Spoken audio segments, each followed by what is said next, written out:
Yo, what's up, Kenny, Che? This is AJ.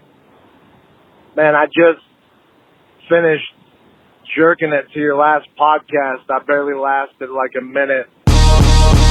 You're listening to the Pillaging Podcast, proud member of the Crow's Nest Podcast Network, companion podcast to PJ4F.com. We're the #1 podcast in Raider Nation. Tune in every week wherever podcasts are found. Call in and leave a message to be played on air at 408-909-PJFF. This episode is brought to you by DC4L Custom Tees. Check them out at DC4LCustomTees.com. It's time to pillage another podcast. I'm your host, Kenny Stapler. What are you drinking, Che? Oh, you already know what time it is. It's Chet. Let's go Chet time. So we got this St. Archer, and it's featuring San Francisco Bay coffee. And it's a coffee brown ale. Well, I'm drinking some coffee. Yeah. Brown coffee. I also got myself a little cup of coffee over here, too, because you know what? If there's already some coffee in my beer, why not have a little cup of coffee, too? Y'all, don't be jealous. Keep that energy. I got that pillaging mug on deck. Don't be jealous. Yeah, don't be jealous. Go get yourself one. Go buy one. I've happened to try one of those, and a thoroughly enjoyable. What do you think about it? Oh, yeah, that's nice, man. It's coffee forward, huh? It's coffee forward, but it's also smooth. Very smooth. You know, sometimes you think of like a coffee, especially with the stouts, sometimes they tend to be on the bitter end. Yeah. This is real smooth. It's got the nice coffee flavor on it, but it's a mild ale. So it's very, very drinkable. The ABV on this bad boy is a 5.7, so it's nice. It's nice, smooth. There's definitely not a very high IBU on it. Yeah. I'm not tasting any bitterness on this. This is nice, man. I like it. Real creamy, huh? Yeah, real creamy. Real creamy. It kind of reminds me of like a nitro coffee. The question is are you going to start singing some of that coffee brown? After the party. Yeah, man. Hold on. We're just talking about that right there. Hold on one second. St. Archer, though. Hold on one second, guys. All right. We just had to make a little change there. There you go. If still talking to my brothers in the studio, if that delay bothers you, just maybe pop off one of your headphones. Yeah, you won't notice it till you talk, Bobby. Yeah. When you talk, you'll notice a little. Anyways, it's all good. But hey, shout out St. Archer. And somebody posted up a beer. I think it might have been a Central Valley Raider or somebody else. They were out in Mex, I think Cancun or something like that. They had some Mexican beers that they posted. They're like, hey, man, you got to have one of these. I shouted them out on Twitter, and I was like, hey, I wouldn't mind reviewing one of these or all of these, I'm just saying. And I'm just saying that goes out to anybody else that brews beer. I wouldn't mind reviewing your beers on our show. So hit us up, man. Please. You see the ads. You see the ads. Yeah. Looks like we're still having that issue. You can only hear it on the live stream. It's not a big deal, but you know me. So I'm just going to switch this back. If we're going to have that problem, let's just have that problem, man, and sound good while we're doing it. Let's get to it, man. One more time, 1,000 subscriptions on YouTube and over 4,000 listener hours so far since we started about a year ago. There's been a lot of changes to the live stream since then, all on the strength of donations and listener support. Yep. And a little ingenuity on our side. I still remember when I seriously thought you guys were like black and white. Because I still remember that camera. I was like, man, these guys look sad. They must be like really, really down. They're just black and white all the time. Black and white, and just the studio was dark as shit too, right? Yeah. This is like a dungeon in here. Streaming in black and white with no backdrop, wearing my undershirt and basketball shorts. Yo, I remember seeing that. I was like, there's no lie, yo. I'm like, these guys actually are hot up in that motherfucking nest. Yeah, we were extra hot, man. Extra hot. I was always in them shorts, bro. We'll have AC this summer. There'll be a little extra noise in the background, but fuck it, we're not going to suffer another year.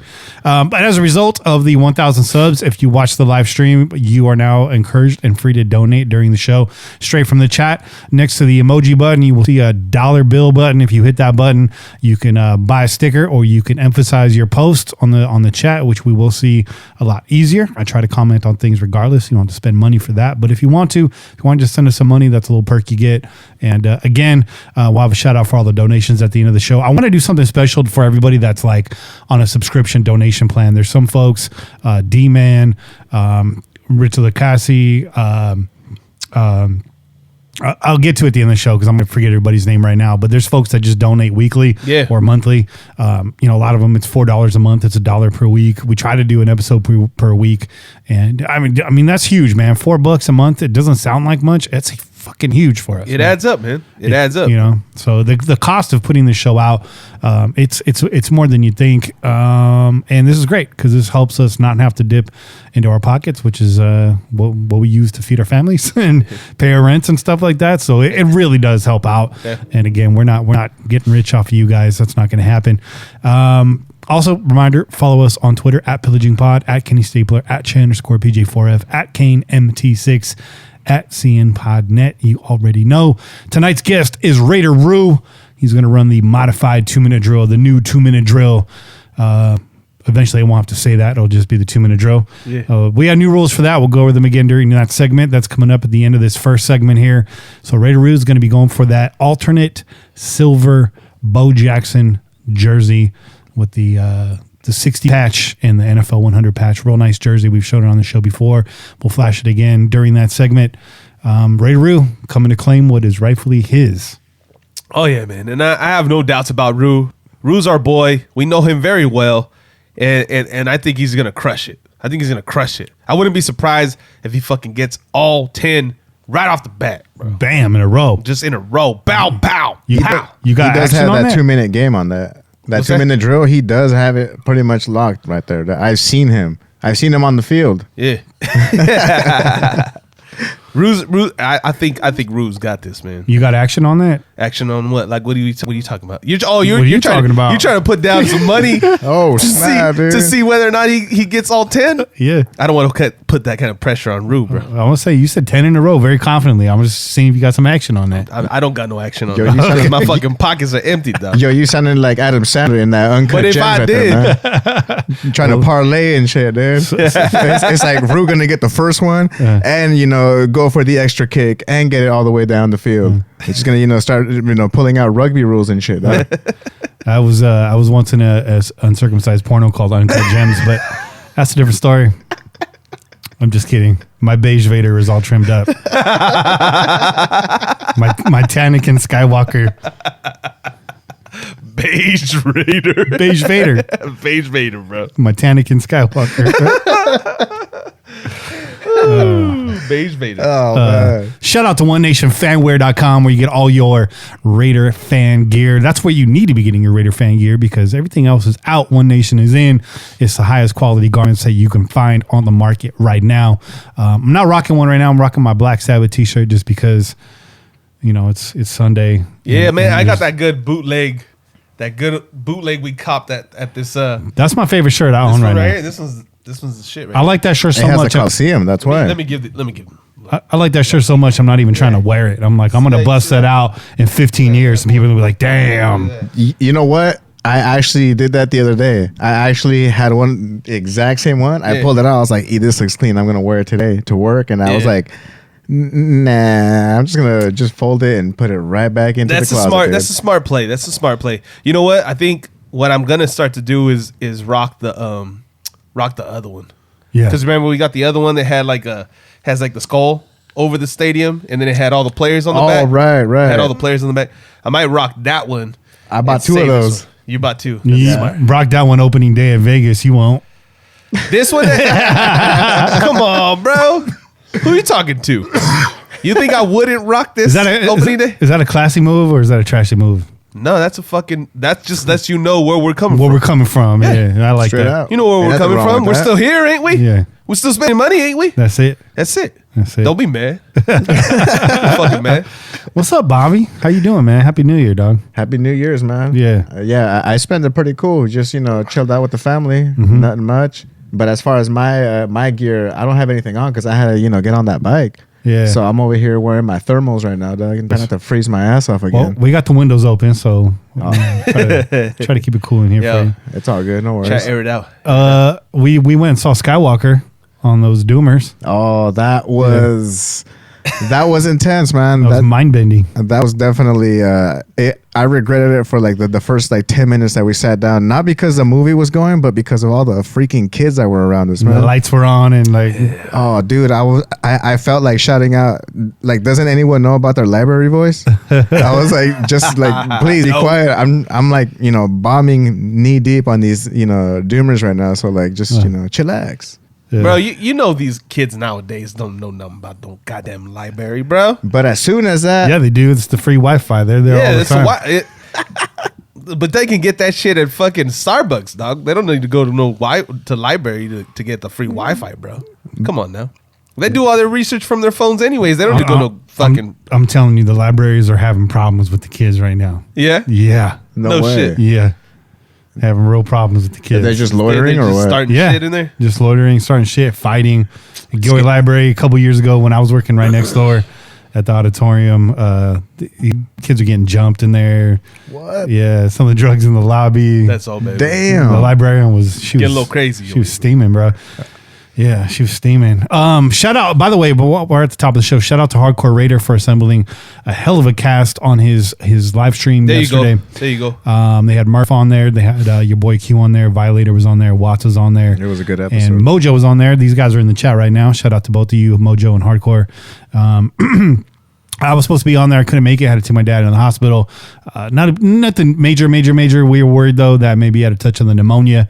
It was bronchitis. We're glad we got him in there when we did, though. Yeah. And I almost got kicked out the hospital for trying to fight the guy next to me. Hey, it was through the curtain, too. The guy was being a total jerk to the nurses and stuff. Yeah. And I told him, they were like, the nurse came back. He's like, you know what? You want to act like an adult? We'll give you treatment. You want to act like a kid? I'll pull your IV right now. You're free to leave. He's a matter of fact, I'm going to do that. I pulled his IV. I heard him over there. He's like, you can go, sir. You can go. And I was like, yeah, get him the fuck out of here. And then the nurse was like, sir, please don't do that. don't start then. And then the guy was like, you mind your own business. I was on my own business when it is my business. And this is my business. So you're treating everyone like shit. You're treating everyone like an asshole right now. These guys are slammed. They're busy. They're trying to get you the best care. And you're over here acting like a jerk. He's all, fuck you. And then I peeled back the curtain and stood over him. I was all, come get some. I'll put you right back in the hospital. And he just looked at me like, he was real quiet after that. Yo, Kenny almost put that bedpan on his head, dog. Yeah. Dong. Just fucking smacking it. Bang. Hit him with that. Bang. Sounded like a chavo, dog. Shit, I didn't even know you had that bell on lock, bro. Yeah, I got it unlocked. I didn't even know that bell was on lock right there, man. She was prepared. That's that 2-minute drill, dog. Prepared today. Tonight's show, we give you some quick hits. The return of the 2-minute drill with 2 weeks in a row. Really nice. We're doing something brand new this year.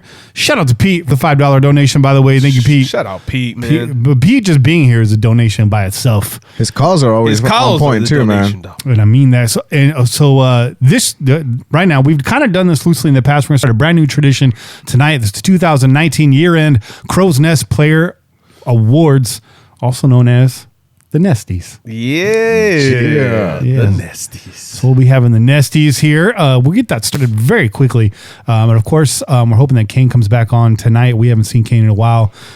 We've been going later and he gets up earlier. So it is what it is. We're starting at our normal time tonight. So hopefully we'll get to him. And of course, your calls at the end of the show.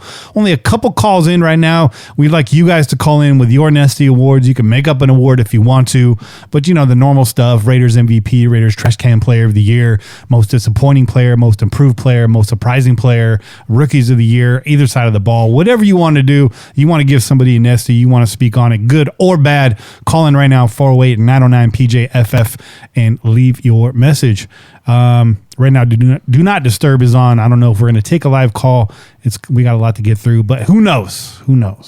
Maybe I might have to call one of you back, depending on what your message says. There you go. Might be calling your house.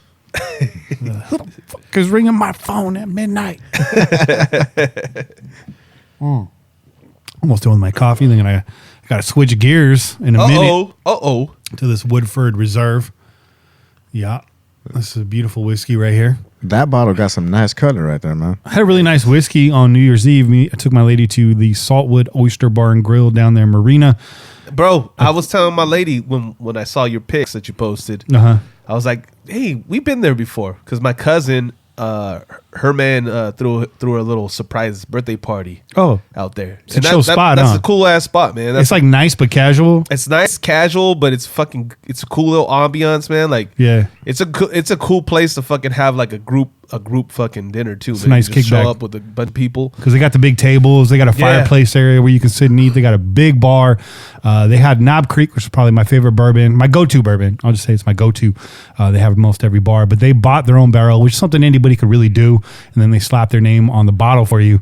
But they aged it an extra 3 years. So it was a 13-year aged bourbon. It was real nice, real caramely, real sweet up front, and real smooth with a nice slow burn on the back end. What oysters did you guys get? They give you a variety there, bro. They do, but it was a prefix menu for the New Year's Eve. So the amuse-bouche, which is French for one bite, basically perfect bite. It was a Washington oyster. I don't know the exact one. It was a Washington, which are very tasty. And it had a mint sprig and a pineapple on it, which was really nice. It was a really nice bite. So it was that, and then it was really nice prefix. You have 4 choices per course, and so my lady had like for the next course, salad course, I guess it was like a shrimp confit. It was a slow cooked shrimp in olive oil and fresh greens, and then I had like a salad with like grilled farro and pomegranate and walnuts, and that was delicious salad. It really incredible salad, and then I had the New York strip, which is not my favorite cut, but they cooked that thing to perfection. I mean, it was purple on the inside and crusted on the outside. It was gorgeous, and it had horseradish mashed potato and some grilled Brussels sprouts. Really nice. And then she had a cod and a coconut red curry. Okay, and that curry just was screaming, man. Yeah. It was good. It was a good meal. That place is dope, man. I recommend it to anybody that lives in the area. They had I had a rum infused caramel apple bread pudding for dessert, and that was the best bread pudding I've ever had in my life. Anyways, we didn't plan to talk about any of that. These are new listeners are like, when are they going to talk about the Raiders? We're talking about the Raiders. It's the off season, y'all. It's the off season. It's the off season. It's officially the off season, and nothing wrong with a little bit of food, because. In between, we might have to get a little fancy in between, the off season and the actual season, Hey, we gotta pack in the fucking food so we got that energy to produce this show, bro. Yeah. Then went back to the house. We had a bottle of J. California. Can't call it champagne, but sparkling wine. It was really nice. Dusted that thing off, and then it was Mr. Nesty Time. Mr. Nesty Time, which I accidentally posted in the group chat, but it's okay. It's okay. Yeah, you ready? Accidentally. Wink. You ready? You ready to hit him? Are you ready? You ready to hit him? All right, let's hit him. All right, let's go with the quick hits. Bang. Yeah. Tafer loses to Mayock, not rebounding from the AB debacle. Possibly not returning to the Raiders next season. This is likely much ado about nothing, which is why I put it first. I want to get this out of the way. If Mike Mayock was going to leave the Raiders, I think you would have heard something already. Right. He hasn't done any interviews since. But when does Mike do a lot of interviews? He doesn't, bro. Especially not since he's come on with the Raiders, right? He doesn't really like to do the interviews. He wants to do his fucking job and let him be. Yeah. But there was a little shot of him and your boy Mark out at the hockey game in Vegas, I think. Oh, good. Yeah, so they were both having a good time at the hockey game. So, it is what it is, bro. So people are going to say some things, and then you're going to see some other things, and So what you're saying is it's puro chisme. Puro chisme. Exactly. Yes, I would say it's puro chisme right now. Chismosos. Pinche chismosos. And maybe the lack of interviews is Mike just simply trying to separate himself from the media and come off as a GM. He's never going to be taken seriously as a GM if he's constantly on the camera. Right. I mean, the fact that he nailed last year's draft should automatically make him a serious GM. But we'll see what he does this year. I'm hopeful. I'm excited. Not only that, though, bro, because you already know what those interviews are going to sound like if you are Mike Mayock, right? You know that they're going to start fucking hitting you with all the questions. Mm-hmm. Who are you guys? Do you guys have your QB for the next? All those kind of fucking questions, right?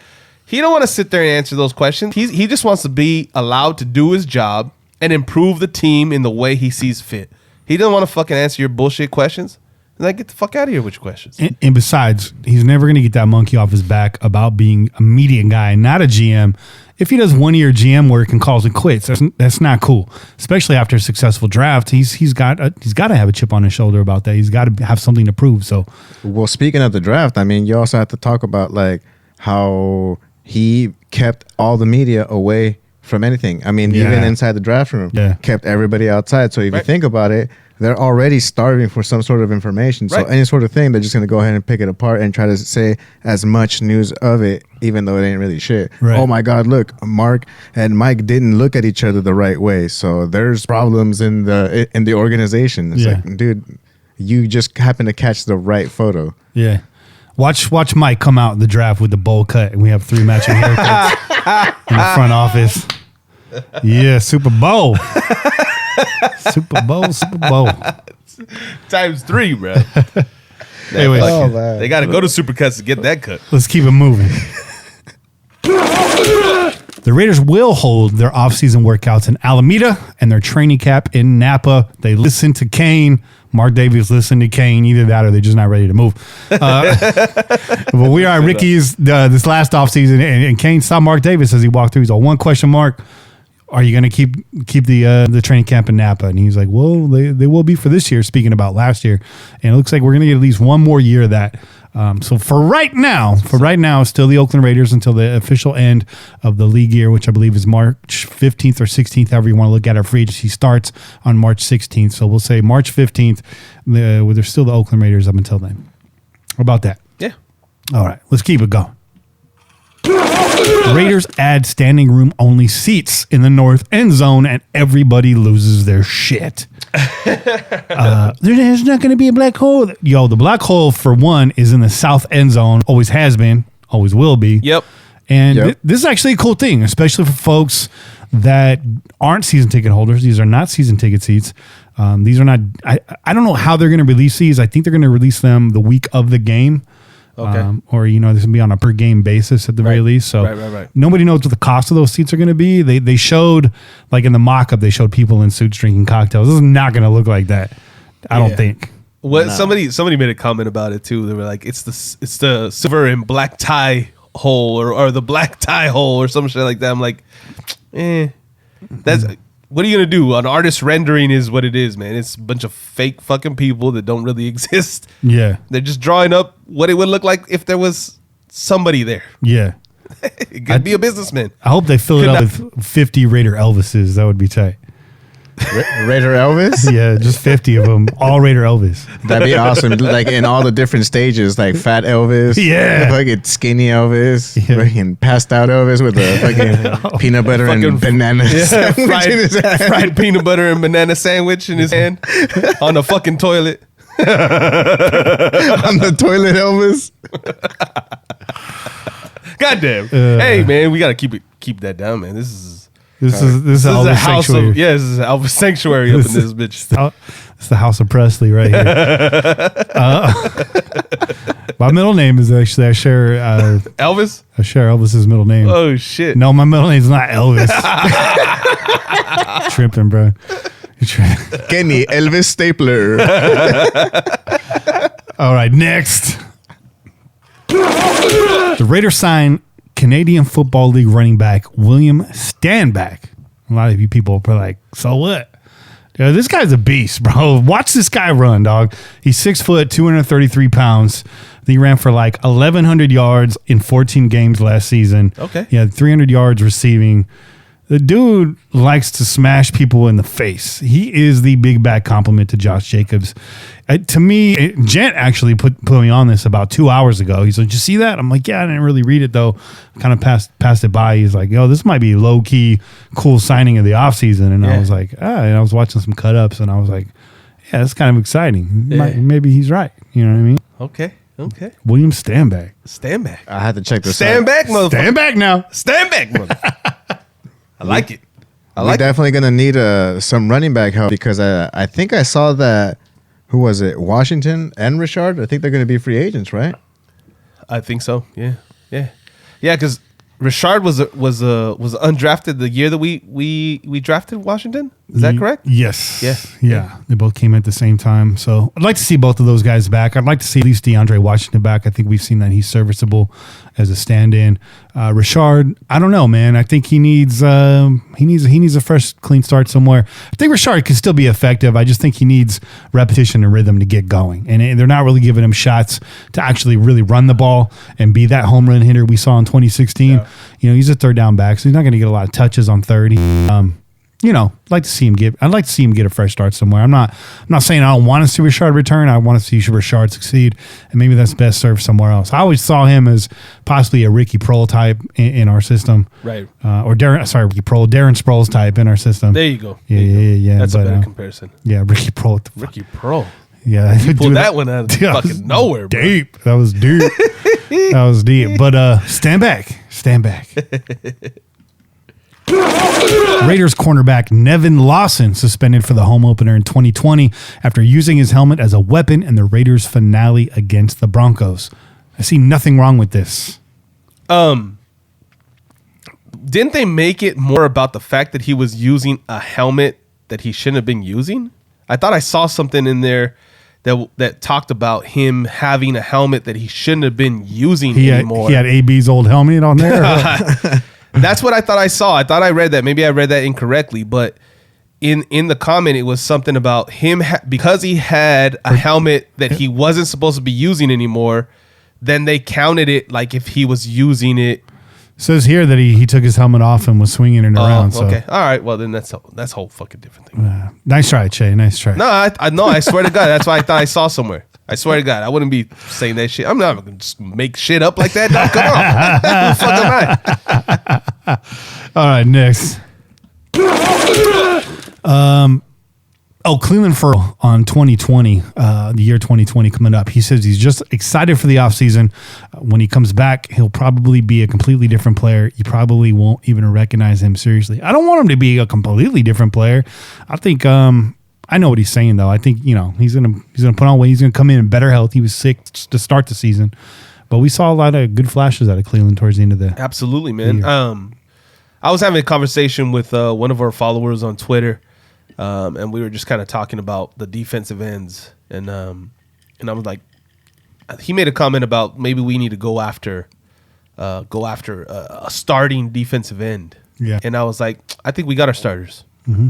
Our starters are there. Yeah. I think Cleveland, Max, those are your fucking starters. Yeah, and with each passing year, they're only going to get better. I think these guys are going to fucking stay in the gym. They're going to stay improving their fucking skill set. And I expect big things from them next year. So what I think we need is depth, right? Key should be one of those depth guys, but we still have a lot of questions about Key, right? Yeah. He hasn't shown us anything yet. Injuries have plagued them, unfortunately. So I think that if we do get a defensive end, we're not looking for somebody to come in as the starter because I think we have our strong side defensive end and our pass rushing defensive end, the two guys that we want to put out there basically every fucking down, and then just mix in for fucking breaks here and there.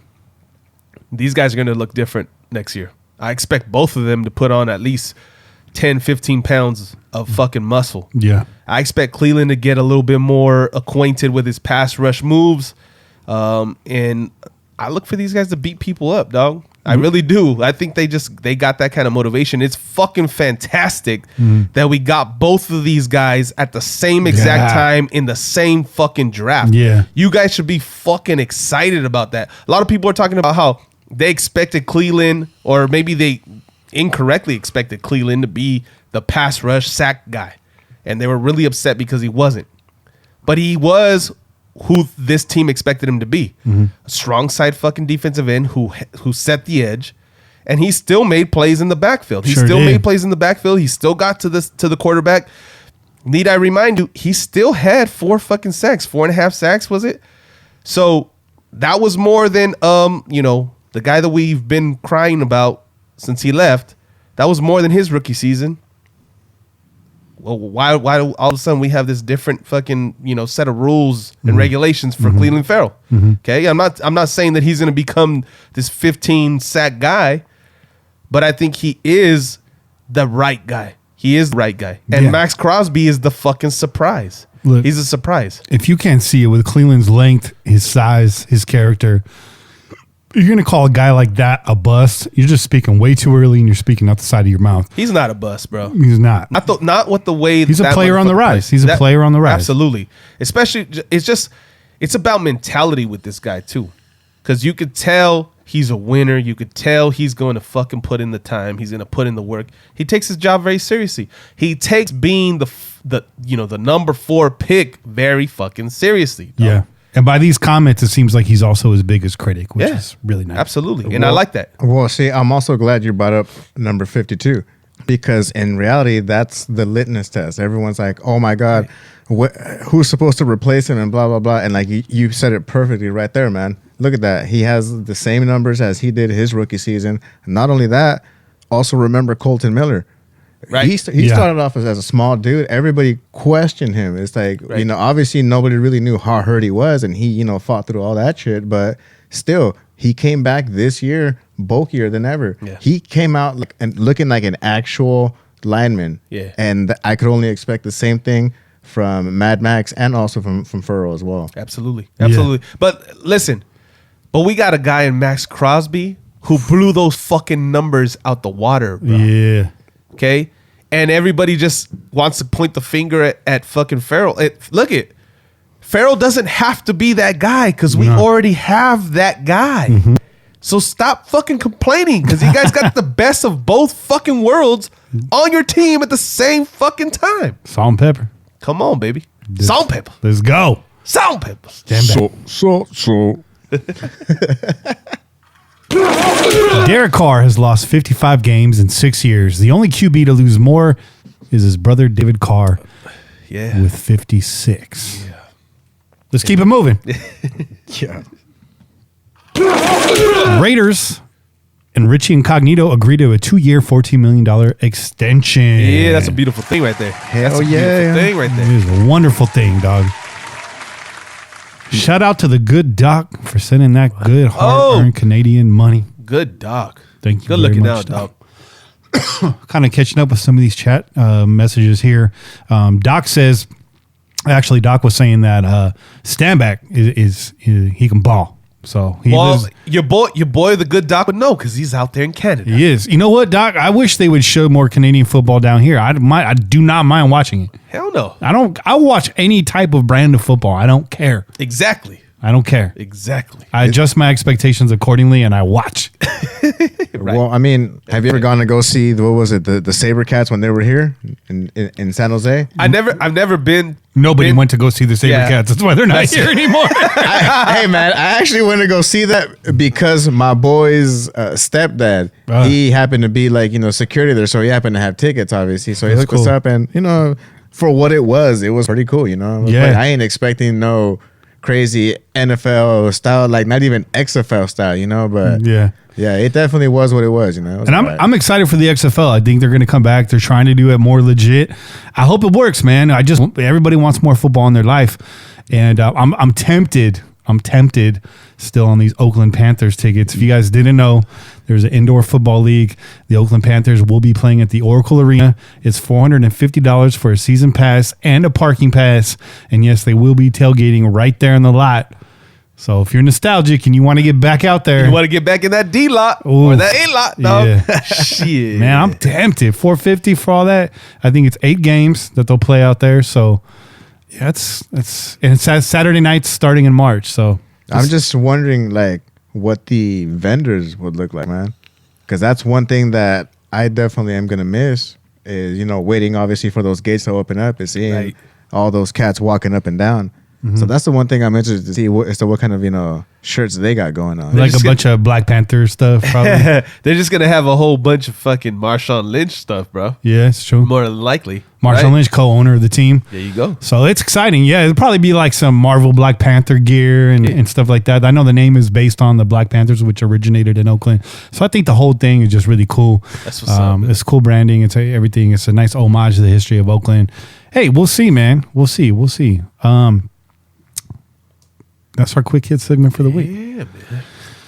You guys ready? Do you guys need to take a break, or should we keep it moving? We can keep it moving, bro. All right, I'm going to ask cool. you. Good to go. These nesties. This is going to be a long conversation. So what I'm thinking is I'm going to call audible right here. Okay. And we bring in Raider Roo right now. Oh, Ooh, nice. Why don't we do that? let's do it. Let's do that 2-minute drill. Audible. All right, let's call this audible, and let's get Roo on the phone right here. Oh, let's see. So Roo, if you're sitting there, I'm calling you right now. Oh, hold on. Keep talking, fellas. Oh yeah. All right. Talk amongst yourselves. Let's see what's going on in the chat over here. Let's see. We got your boy Chevy Raider throwing a shout out to Bobby for rocking that Mosh Carhartt Raider cap. Yeah, it's getting a lot of love. That always gets a lot of love, man. That Carhartt hat, man. Hey, that's how I got found. Remember, fellas? I told y'all, Shorty found me that way, even though I was wearing a ski mask. That's what's up, man. It's, you know what? It's rare because I've only seen maybe 2 people rock that hat. Yeah, remember I took a picture with those 2 people. There you go. Remember, it was That's true. It was after That's the true. game. Oh shit! Let me take a picture with you. Yeah, I was like, ain't no one gonna believe this shit. 3 motherfuckers with the same hat. Yo, also got to give a shout out to Moki Cerna, who's also in the chat right now. He's the cat that donated that beer last time that y'all was reviewing. Which beer was that? That sour that. Oh, that bottle that we had last week? Yeah. No shit. Yeah. Hey, shout out, Moki. I did not know. He donated that That and was you, dog. a hell of a lot of other beers. All those beers. Remember I told you I brought that whole bag? Yeah. Yeah. That's that cat, man. He's some good peoples, That's man. what's up, brother. That's what's up, man. Hey, wish we would have known that sooner. We would have been giving you that props a long time ago, dog. Good looking out, Moki, man. We appreciate that. Those fucking delicious beers, by the way. Definitely. Delicious fucking beers. You know what? I heard y'all reviewing it on what was it? I was listening to it. I was just walking my little dog, and then I happened to hear that, and I was like, "Damn, You missed that. I missed out on that beer. I was waiting on that motherfucking beer," and I was like, "It's all right." It's the end of the season, dog. Yeah, we got to work it now. Celebrate it. Roo, pick up your phone. Hello? Hey, Raider Roo, what's going on, brother? Up, Roo? Not much was happening, fellas. You're what's happening, dog. You. How's it Wow, going? what's Happy up? New Year, man. Oh, good. Pretty good here. Happy New Year to you guys as well. How's the weather out there in Utah right now? It's cold as shit. Yeah. So Che's going to keep the time on his phone. Are you ready for that? He's going to get that dialed up. I got you. Bobby, if you can keep track of how many correct answers he gets. When he gets to 10, I want you to just punch me in the arm or something. Got it. All right. So anything you want to talk about, Rue, before we get started? No, not really. I think I'm good. You stressed, right, Roo? Yeah. Also, though, I do got to tell you guys, the old lady told me if I don't get the 10, then I don't get any tonight. So, Oh, that's even more pressure. I thought me telling you that I had said that I thought you were going to get 10 in a row was going to be pressure, but that's Yeah. way more pressure, bro. Oh, wow. That's way more all pressure. right, I'm not promising 10 in a row, but Well, if you do get it, I'm going to throw in some blue chews for free. I get a bottle of 24. Shout out to Woodson. Get that nice 24-pack of Blue Chew. Don't take them all at once. They'll be scraping you off the driveway. no, we can't have that. We can't have that. Yeah. All right, Rue, if you're ready, Oh, Whoa. yeah. It's All right. about that time. we'll get it cracking. All right, so just to kind of go over the rules for you and for our listeners, you have 2 minutes to answer 10 questions correctly. Each question will earn you 10 yards down the field. So 10 correct questions will qualify as a touchdown and therefore success. We will stop the clock while I am asking the question. However, if you ask me to repeat the question, the clock will continue to run. Is that clear? Yes. And of course, no stalling. Just to set the table, Raider Roo here is our reigning 2-minute drill champion from the old format, which was arguably much more difficult in my opinion. Although you do have some pressure here. You got some pressure with the clock. Roo in his previous appearance entered 13 out of 20 possible questions. So all we're asking for is 10. All right. And Chase says you can get 10 in a row. I feel like he can. But when I tried to get some action off of that, he backed down real quick. I got empty. Good call. I got empty fucking pockets over here. Hey, if dog. you're right, you don't need no money, dog. Yeah, man, but I can't be betting what I don't have. I ain't that guy. I'll have Bobby shake you upside down until. Take your gas money, dog. All right. Man, Bobby gonna fucking throw his back out trying to fucking turn me upside down, dog. I don't know, man. That Carhartt had strength. All right, Rue, let's get it cracking. I don't know if I gave you any of these questions before, but if I did, well, that's good for you, man. That's good for you. All right. So let's get started. Question number 1. Che, you ready with the I'm ready. timer? All right. The first Raider inducted into the Hall of Fame was... Jim Otto. That is correct. The receiver or QB linked to the Raiders' longest pass play in history was... Cliff Branch. That is also correct. The Super Bowl 11 MVP was...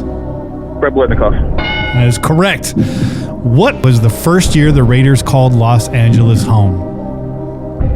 1983. Pause the timer. I got to go to the judges on that one. Are we going to count that as their first year in Los Angeles? I'm going to give you full disclosure right now, Rue. The first year was 82, but they did play the 82-83 season. No, it was. It was 82. You're right. That's the wrong answer. That's the wrong answer. Rue's his own judge. You see how honest he was, man? Yeah, man. All right. Yeah. Hey, you know what? It's a good thing I didn't make that bet. I had it, but then I mixed it up with something, and then I said it wrong. So It's all good, man. Hey, right. Rue, you're doing a lot better than anybody else, bro. I'm just saying. All right, finger on the button. Let's go here. True or false, during their time in LA, the Raiders never played a game in Oakland? False. That is correct. In what year was the Raiders organization formed? 1960. That's an easy one. In 2005, this Raider led the team in tackles with 116. Kirk Morrison. I knew you were going to get that right. In 1976, the Raiders had a 13-1 regular season record en route to their first Super Bowl championship. To which team did Oakland suffer their only defeat? Patriots. That is correct. It's a little suspense right there for you. We're at 7. Bobby's indicating we are at 7. You need 3 more. 30 more yards. Playing all 10 seasons of the AFL's existence beginning in 1960, what year did the Raiders win the AFL championship? 68. That is incorrect. How many times and in what seasons have the Raiders won the Super Bowl? 3 times. The 76 season, the 81 and 83 seasons. 80. God dang it, 80. Which NFL teams have the Raiders defeated in the Super Bowl? Vikings, Redskins, Eagles. That is correct. Which Raiders player holds the record for the longest run from scrimmage at 93 yards? Terrell Pryor. That's correct. Pause the timer. How much time we have left? 1:17. Oh, you're sitting pretty. And he's at 9. If you blow this, So you're saying there's a chance? there's a definite chance. There's a chance There's a definite chance. that you're going to get a chance. Okay. All right, here we go. Here's a tough one. Who holds the record for the longest punt in Raiders history, and how long was it? Shane Leckler, 83 yards. This Raiders QB holds the team record for most career completions at 1,759. Who is he? Derek Carr. That is correct. That's it. That's it, dog. And Raider Rule has snatched the jersey. I told y'all, man. I told y'all.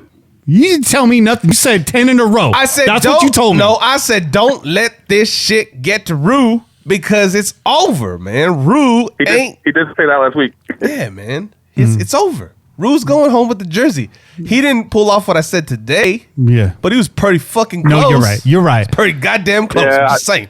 And when I put as soon as I said them wrong, I knew a couple of those too. But the moment got to me. And when I put the call out, there's nobody waiting behind you, Rue. There was nobody. Everyone was shook. Everyone was like, "No, man, I can't even.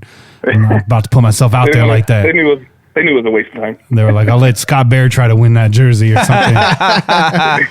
It's because Rue a tailgate MVP. That's why, man. Yeah. So he has that swag already. Yeah, you get a Nesty Award this year, I think, Rue. Yeah. I feel like a Nesty Award coming on for you. Rue. It is at home with Mr. Nesty Time is coming on. Mr. Nesty Time.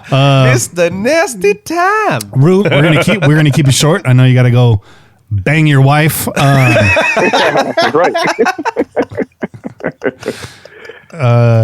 It's hardcore over here, bro. Say that on air. Yeah, we can.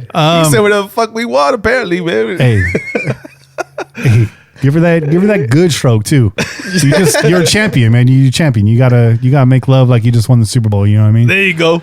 So How much time did I have left? yeah, how much time did you have left? 1:11, dog. Oh, So Oh shit. Yeah. plenty of time. so 39 seconds right there. Plenty of time to bang your wife. Look at that. Twice. Let her know you got all that leftover time. Let's go to work. Rue, don't hang up the phone. Che, start the timer again. All right, let's go. I was just playing. I'm crazy. You are crazy, Rue, and that's why we love you, man. It was great seeing you in New York. It was like having a piece of home out there on the East Coast. That's what's up, man. Hell Hell yeah. yeah. Yeah. It was cool. I enjoyed it really, and finally got to meet Bobby. Yeah, you did. You did. It was fucking awesome. How crazy is it that instead of meeting him here, In Oakland. which is closer Hey. to both of us, is that I had to meet him all the way over there in New York. Hey. Hey, you know what? I didn't even find him. Again, we got founded. Yeah, Rue found us, man. He Yeah. was like, he straight was all Inspector Gadget and shit. it was. I had to put my detective hat on and find you guys.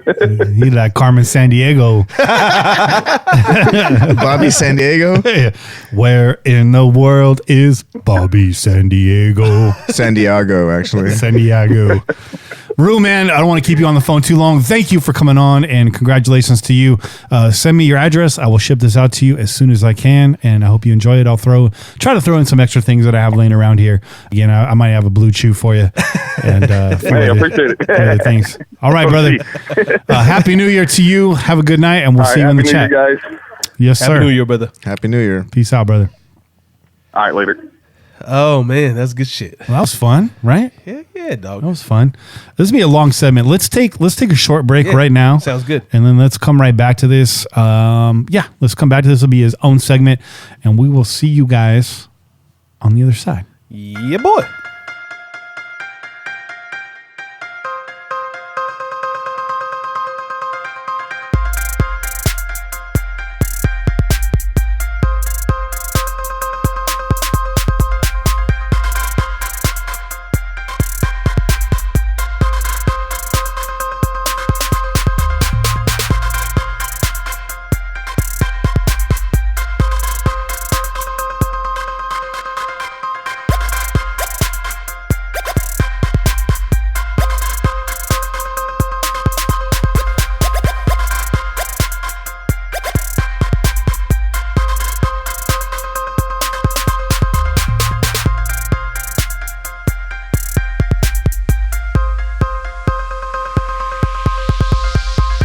And we're back.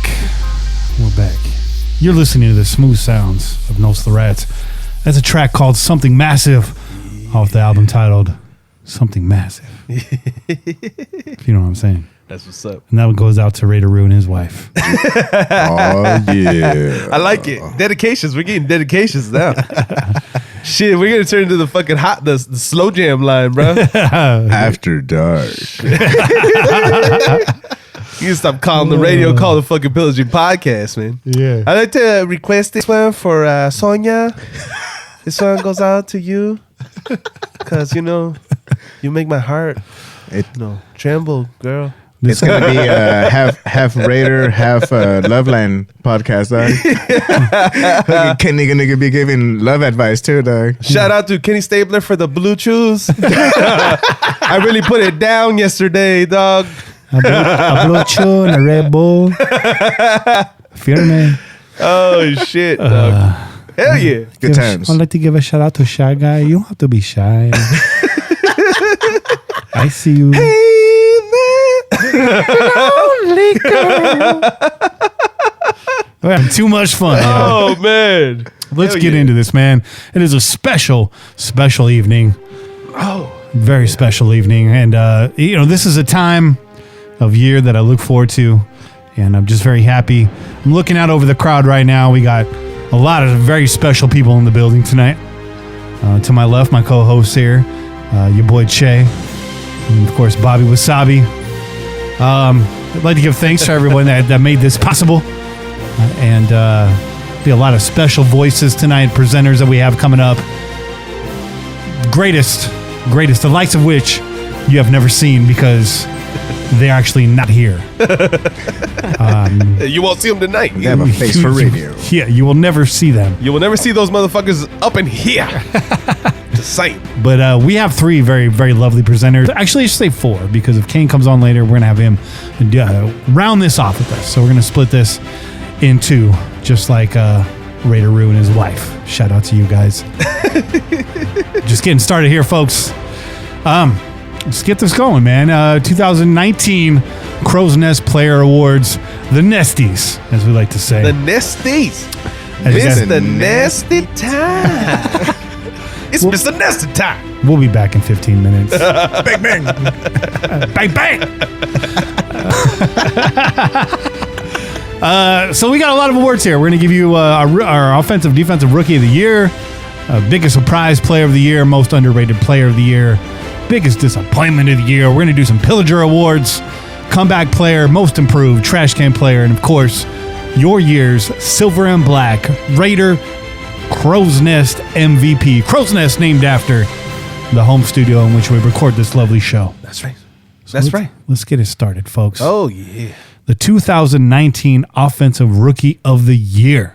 This is a conversation that we need to have. I got my guy down here, but I think this is a no-brainer. It's a fucking no-brainer, dog. Go ahead and shout that Across the fucking board. name. I'm gonna give a shout Come out on. here to Mr. Josh Jacobs. Come on down, Josh, and receive your Nesty. Mr. Nesty Time. It's the Nesty Time. It'd be a cool looking trophy with like a crow's nest and a flag on it. That'd be a nice trophy, though. I would prefer it was Craig's uncle in his fucking bathrobe. In his bathrobe, getting off rolling the a couch. blunt. Just like, it's Mr. Nesty Time.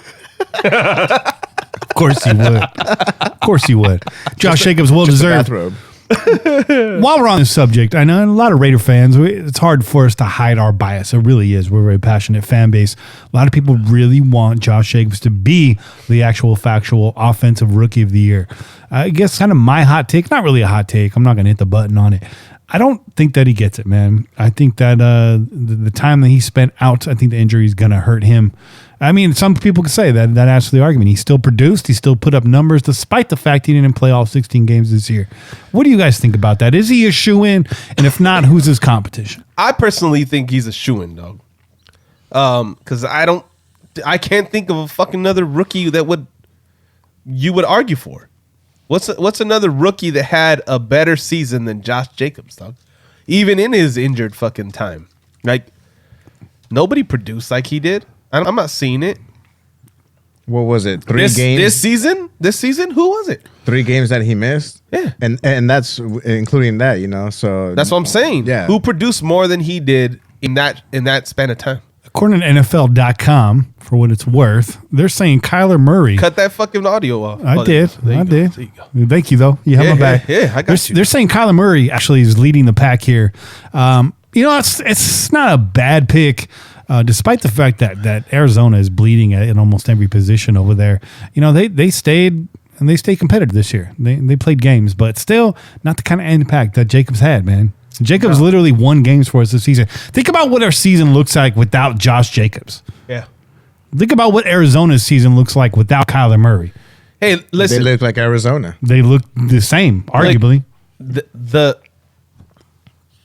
argument that we've made in the past is that a lot of times these awards go to teams that are victorious or have more wins. What did Arizona finish off as? Arizona. Yeah, but what was their season record, man? I'll pull it up right now. Because obviously we are what we are. We didn't do the greatest, but I'm pretty sure we ended with a better record than Arizona did, right? I want to say they were 5-10-1. Yeah, There you go. 5-10-1. I was going to say 6-10. So I think in that situation, it's only right that you give that award to the guy who had the most impact on the better team, which was the Raiders. The Raiders were better, record-wise, whether or not we finished strong or not, but we were better record-wise, okay? And he had a gigantic impact on our success, right? And if not for those injuries, who knows? Maybe there's a couple more wins that came along with that. You know what I mean? So the good doc argues for A.J. Brown. He thinks they're going to give it to A.J. Brown from the Tennessee Titans. He did have himself a good season too, and he was a impact, but he wasn't necessarily the strength of that team. Okay, so you look at our the two top candidates in Kyler Murray and Josh Jacobs. Kyler Murray's won the quarterback of the Arizona Cardinals. He's fucking the guy that starts the whole offense. Josh Jacobs was basically the biggest impact that we had on offense, right? I think we can honestly say he was the best offensive player we had. Okay. A.J. Brown wasn't the best guy on his team as far as the offense goes. That's Derrick Henry. Derrick Henry is the best player on that offense.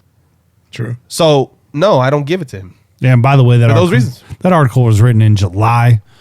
Right here on SB Nation, this came out December 17th, 2019. So it was probably the most recent I could find. They got Terry McLaurin from Washington At on 5, there. right? Gardner Minshew. That's fair. That's fair, right? Tied for 3.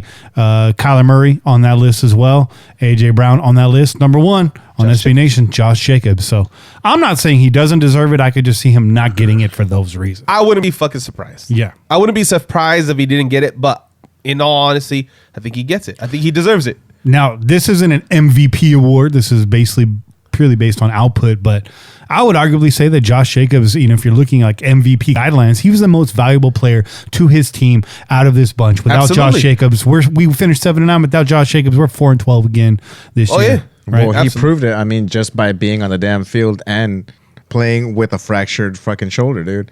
He's out there, especially for that last game. He gave it his all, and he showed it that he's an actual leader. Yeah. He's an actual leader that will be wearing that C.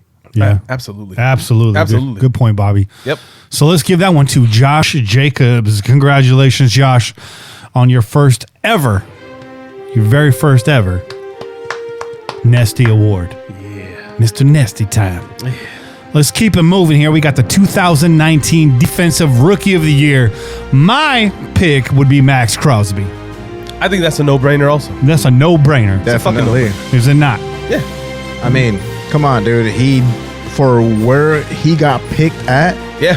in the 5th round, dude. Fifth round. Dude, come on, dude. He produced twice as much as anybody would have expected.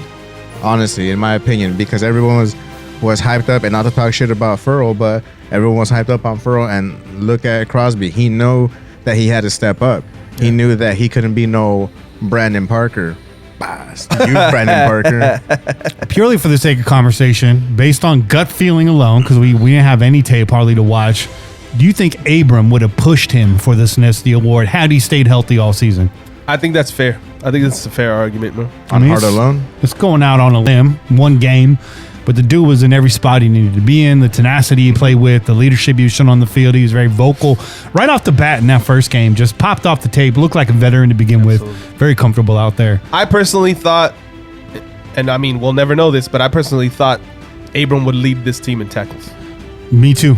That's what I thought. Yeah. Just because of the type of player he is, the kind of impact that he wants to have on the game, the way he wants to hit people, I thought he was going to lead this team in tackles. Yeah. You know what I mean? So right now, unfortunately, he didn't get to finish the season. Looking like a front runner for the 2020 Comeback Player of the Year Nesty Award. There you go. That's what it looks like. I like it. But listen, you're talking about Max motherfucking Crosby without saying he's the Raiders Defensive Rookie of the Year. This motherfucker should be the NFL's Defensive Rookie of the Year. Match those fucking numbers up with Bosa. Match them up. Your boy's got him beat. Your boy's got him beat. And the only reason why he's not going to get it is because the Niners are still playing. You watch. Put those fucking numbers side by side. Your boy's got him beat. I'm actually going to pull those numbers up because there was an article that was actually, I think, published earlier this week where they put all their numbers right next to each other. So I want to talk about that. Wax a little bit on Max, Bobby. Talk a little bit about Max Crosby. How does he make you feel? Does he gird your loins? Is a blue chew required, or are you doing okay? Nah, I'm doing okay, and that's not to say that the young man don't got no soul. He showed that on that Hard Knocks. Oh, he's got soul. He got soul, so obviously he knows how to play because he plays with heart, man. On personality alone, the motherfucker should beat out Nick Bosa, bro. I'm just saying. Oh, man. On personality alone, he beats out Nick Bosa, and he produced more than the motherfucker. So shout out to Silver and Black Pride for compiling this data. Really nice article. Max Crosby, 16 games played, 35 solo tackles, 11 assisted, 10 sacks, 16 tackles for loss, 4 forced fumbles. Nick Bosa, 16 games played, 32 solo tackles, 3 less, 15 assisted tackles, 9 sacks, 1 less, 16 tackles for loss, same, 1 forced fumble. 2 fumbles recovered, 1 interception. So kind of evens out there in the turnover game. Got to give that to Max Crosby. The one thing I will say, though, Nick Bosa had quarterbacks running for their life. But when you look at the percent pressure rate, rounding up, Max Crosby with a 12%, 11.9. Rounding down, Nick Bosa, 15%, 15.1. 35 hurries for Crosby, 61 hurries for Bosa. That's where you start to split hairs, maybe. But look at the percent sack rate. 2.5 versus 2.3, and 394 total rushes versus 398. So the attempts right there were pretty much even. Bobby? Not only that, you also have to remember is that not only are we playing the other team, we're also playing the refs. Right.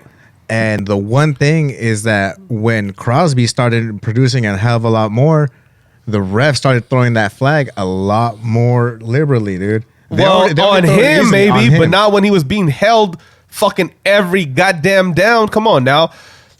That's a big determining factor for me is I don't know how many games, especially these last few weeks, you look at the fucking film and you see motherfuckers tackling Crosby, holding on for fucking dear life, trying to keep this dude out the fucking backfield. This motherfucker very well could have ended up with another 5 fucking sacks if it wasn't for that kind of bullshit. Yeah. So because of that, he had to retailor himself to make sure that the Zebras wouldn't be freaking out because in full honesty, there was a lot of those flags that were very, very questionable. There were some that just because he's a rookie, he doesn't know himself and where the limitations are. But because of those Zebras, he definitely had to rein it in a hell of a lot more. So it's definitely what you said, man. He definitely would have had a hell of a lot more numbers if it was for that. Yep. In fact, on Reddit, and I think this came from an article, but I'm looking for it on here right now. I don't know if I can find it. They're actually going back over the Raiders' history compared to the rest of the league, where they sit in terms of penalties. The Raiders at the front of the pack. Overall, not even really that close. But what was really eye-opening is when they looked at penalties, defensive penalties on 3rd and long. Yeah. And the Raiders just get nailed every single time. Yeah. And that's what we're talking about all year. All these 3rd down penalties to extend drives. Sometimes it's our fault. I will say that. I mean, we have a history, especially in the recent past, of undisciplined teams, but there's been a lot of head scratchers. So I don't get called a hypocrite because I've been talking about it.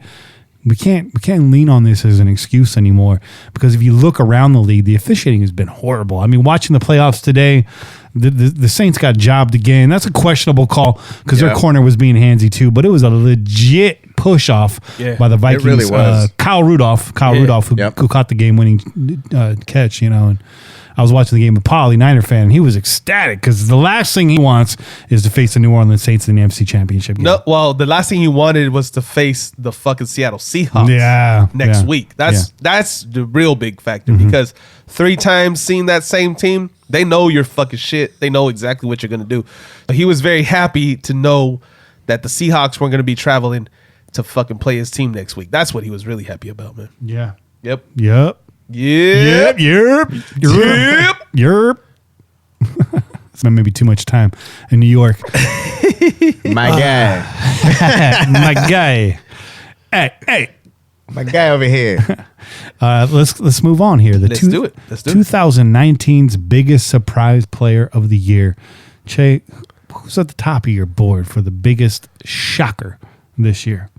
I mean, I think the two guys that you would put at the top of that list would be Max Crosby and Darren Waller. Right? But the thing about Darren Waller is we started to hear about him going into the offseason last year. Right. And throughout the offseason last year, we started hearing, look out for this guy. And you heard the little jokes. Oh, yeah, no, that guy, no, we don't really know what you're talking about. No, Darren Waller, who's that guy? Right?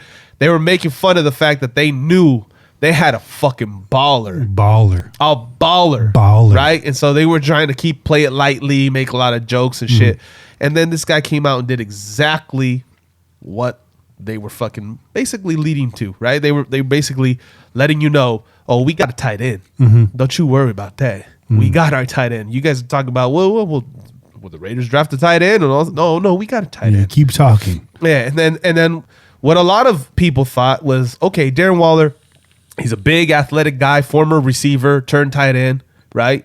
So this guy's probably just going to be a third down guy or a long, passing down guy, or we're going to bring in somebody else to do the blocking. No. This guy came out, played every down. He played every down. He rarely came out of the game. And if there wasn't a tight end in the game, there was two tight ends in the game. It wasn't like he was out on the sidelines watching Morrow play or, he was there, bro. Carrier and him played alongside Waller, not the other way around. Yeah. Okay, so, yeah, bro. I think Waller and Crosby are your top guys. If you're looking at it from an offensive and defensive perspective, those are the two guys that are the biggest surprises. But I'm going to give the edge to Max because 5th rounder, bro. Out of Eastern Michigan. Like, who the fuck saw that guy coming? And we were saying, too, this guy could be a force to be reckoned with in a few years. He needs some experience. He needs to put some weight on.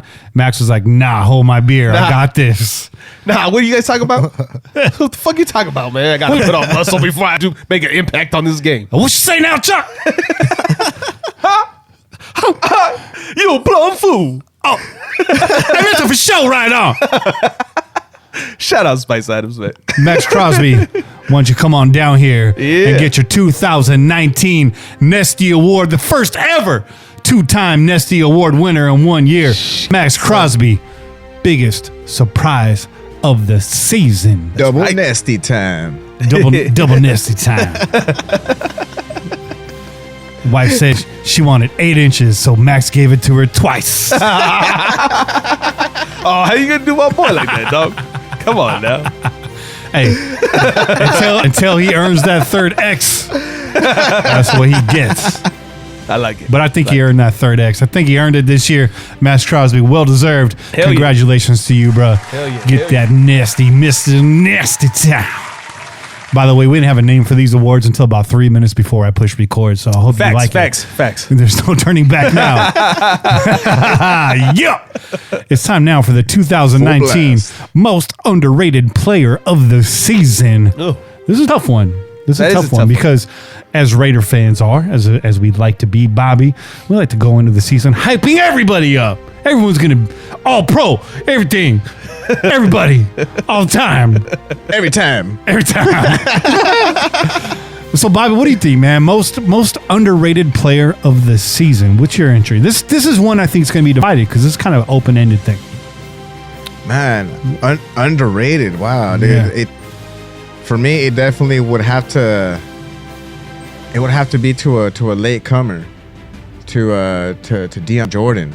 Ooh, Okay. I like that, man. Honestly, Nice. I like that. That's the nice. reason why is because remember, man, this is a team effort, and what you do affects everybody else around you. With him showing up, with him having some sort of pass rushing, allows Furl to actually do what he got to do and what he's natural at doing. Right. So it's definitely. I mean, Furl, he was a rookie. Furl. He was a rookie, so he was going to do what he was going to do. Yeah. At the numbers that he was going to do. So, whether he came out with some wild-ass numbers or not, or whether he came out with the numbers that he did, he was still going to be a rookie. But for damn sure that would have to be my most underrated, because that's the kind of cat that you want on your crew. You want the dude that's gonna grind in and grind out, and he proved that we should have him back on again, man. So Raider Roo agrees with me, and there's a lot of names in the chat. A lot of people want to make sure Renfro gets a Nesty. A lot of people shouting out Renfro. Grizz agrees with Bobby D on Jordan or Will Compton, which also saw the pick. That's right. Still got to get my Compton jersey. I'm waiting to see if he sticks around for a little bit. Compton.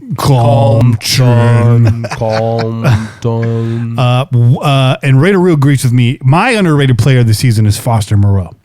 This guy was everywhere he needed to be when we were in the red zone. Yeah. He was, how many touchdowns did he catch for us this year? Like 4? 3, 4? 3 or 4, yeah. Yeah, pretty nice, pretty nice. But Che, what's your entry in this? I like that. I like that pick. And we talked a lot about Foster.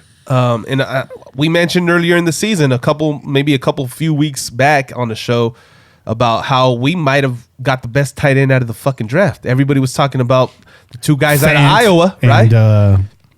Hawkinson. Yeah, Hawkinson. And nobody was talking about your boy Moreau, and all of a sudden this motherfucker legitimately looks like the best of the fucking pack, bro. He really does. The way he played the game for us, the way he blocked, and the way he was able to still be an offensive weapon at times, bro, because all the attention was going to Waller. And then 5 touchdowns for Moreau. Sneaky ass Foster would just roll out there, catch a beautiful jump up, grab that shit up high point that ball and come down with it.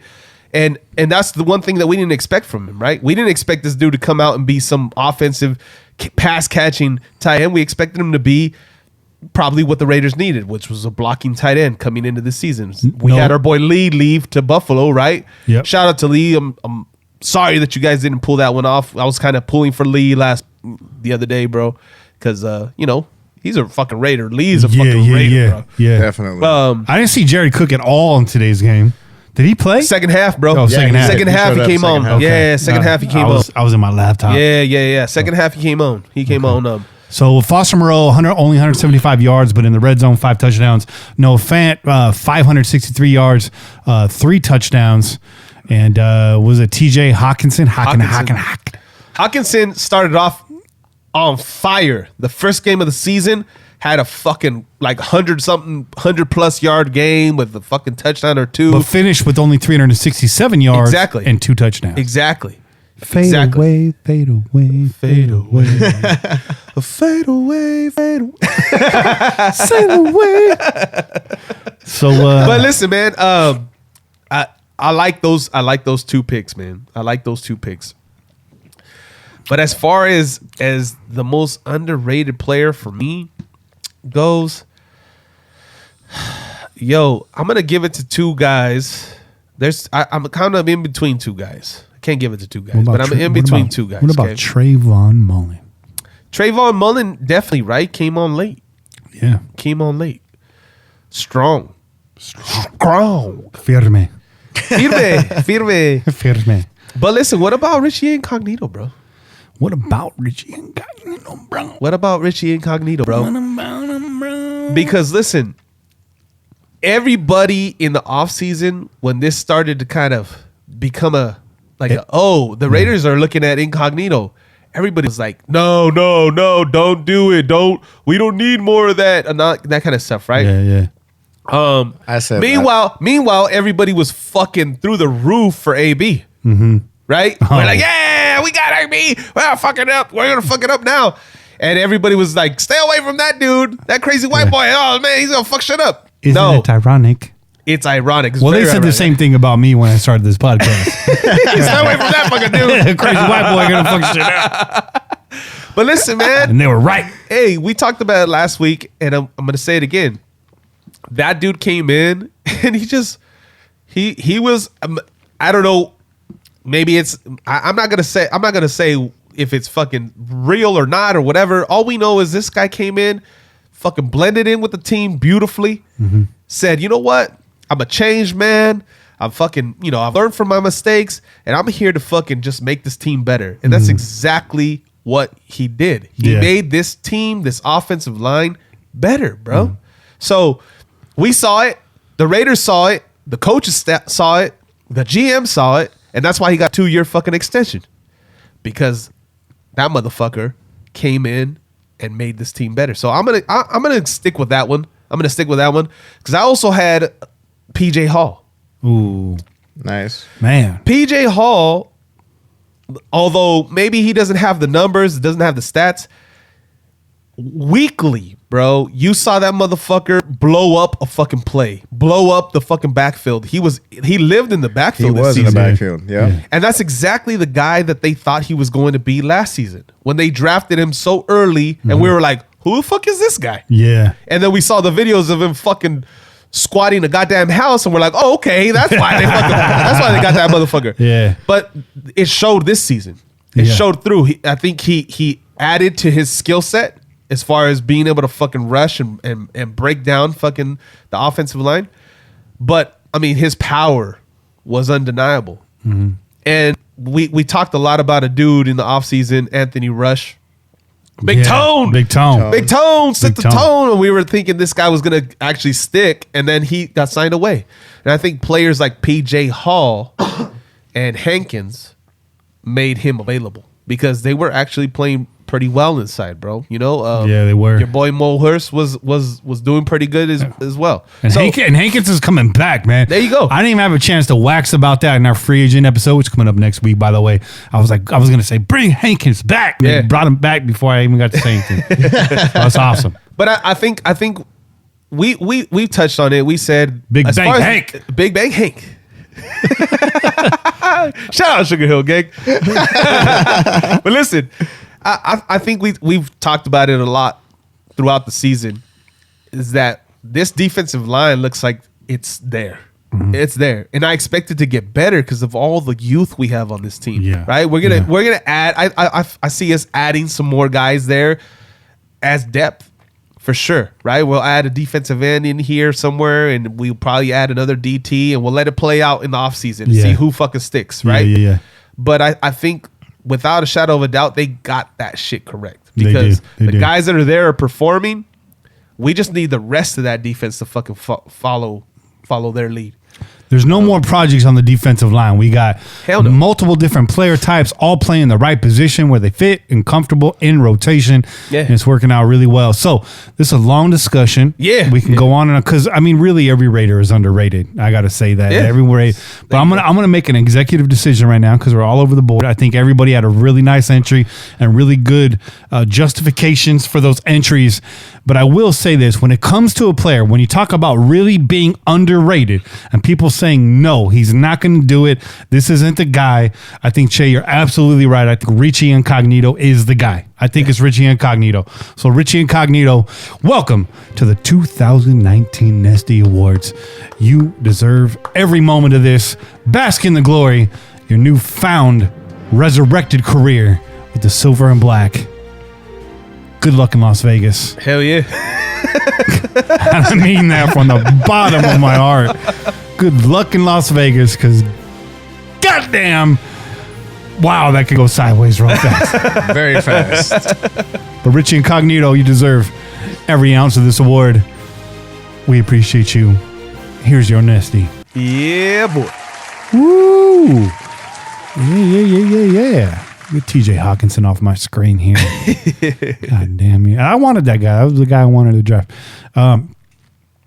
Biggest disappointment. 2019's biggest disappointment. You already know who I'm going to say. I've been saying this already. I've been saying LaMarcus Joyner. Biggest disappointment. I thought I was through the roof when we signed this guy in the offseason. I thought this is exactly the veteran leadership we need in our defensive backfield. He's going to make it all come together. The good news is about LaMarcus Joyner, they are moving him to safety. Looks like they are bringing him back.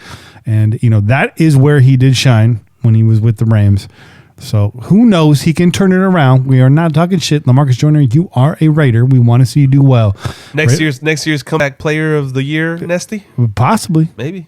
I'd love to see that go to Abram. Though. Runner-up? I'd love to see that go to Abram. Definitely. Yeah, runner up.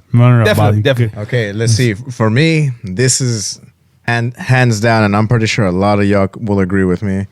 It's definitely the guy I just brought up a minute ago, Brandon Parker. Oh. Ooh. What? I expected the baptism by fire of last year of getting your ass handed to you. Sure. Not only that, just getting frustrated after just handing over 3 sacks.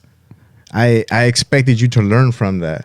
I expected you to come back and do something like that. And when we need you to step up, you did not step up at all. I agree with that. But my concern about Parker was, who do we have on this squad to bring him under his wing? It's not Colt Miller yet.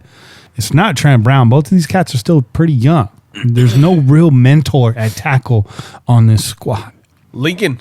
Yeah, right. Send his ass to fucking Lincoln, bro. Yeah. Lincoln will fucking put him Big Link School? There you go. Put him in fucking school, bro. Big Link Clinic, dog. That's what I'm saying. Yeah, That's what I'm saying. Link's like, I don't want him living. He's gonna let anybody through the door. He's like, anybody. He's gonna leave the door wide open. This motherfucker lets everybody in my office, man. The fuck? I'm trying to get some shit done here. Just let everybody in my office right now. God damn you, Parker. What do you say, Chad? What do you say? Biggest disappointment, 2019 Nesty Award winner. This is an award you do not want. Man. Maybe this is controversial. Ooh, controversy. Should I get the flamethrower queued up here? No. I don't. I mean, I don't know if it's a hot take. Maybe it's controversial, but I don't know if it's a hot take. But Controversy. I'm gonna say Vontez Burfict. Wow. And I'm not saying Vontez Burfict because I think what he did was fucking out of this fucking world and should have been punished ridiculously like it was. I'm saying Vontez because, bro, you knew you were on notice, dog. Mm-hmm. You knew you were on notice, and you knew how much we needed you. Yeah. Okay? As the quarterback of this defense, your presence was a key to us being able to grow throughout the season. And this defense did not grow, one, because of injury, but mostly because of your absence. You were going to come in knowing this defense and being able to put everybody in the right place to succeed. That's one of the things that we looked forward to when we fucking brought you on. Everybody was like, oh man, this guy, he's fucking trouble and whatnot. But we're like, this guy knows this defensive scheme. He's a smart fucking player. Say what you will about his character or whatever, or what people think of him because of the plays that we've seen over and over again. But the motherfucker is a good fucking talented linebacker. Was one of my underrated candidates, to be honest. Right. To be honest. Absolutely. But you let us down, dog, because you knew all eyes were on you every fucking time you took the field. The reason why he got suspended for the year, we said this, but we didn't state it clearly. The reason why he got suspended for the year was not the hit. Yeah. It was the behavior after the hit. It was. And again, I know where that's coming from. You got all these fucking fans giving you shit as you're coming off the field, talking shit, talking about, you're a dirty fucking player or whatnot. And so you're like, fuck you guys. Like, I don't give a fuck what you got to say about me. And that's what that is. But you have to put those assholes out of your mind, dog. You can't be thinking about what the fans are saying to you, what the other team is saying to you. You should be thinking, what is best for my team right now? What about my fucking fan base? How do I rep those guys and I assure that I'm fucking giving them what they need from me? And you fell short of that, dog. You fell short of that. You got suspended, and we ended up without a leader, without a real leader on this defense, which is what we needed in order for this fucking team, this defensive squad, to fucking become cohesive. Yeah. And then we lost KJ and all that other shit happened, and then we were fucking kind of left with our pants down. Yeah. You know what I mean? So that's the reason why I give it to Burfict. I would say Burfict is the most disappointing because I know had he been there, this defense might have fucking turned it around a little sooner than it did later, as we saw later on in the season when Gruden made those comments. I'm just saying. Surprised none of y'all mentioned Derek Carr because the chat is going Richter right now. Hey, listen.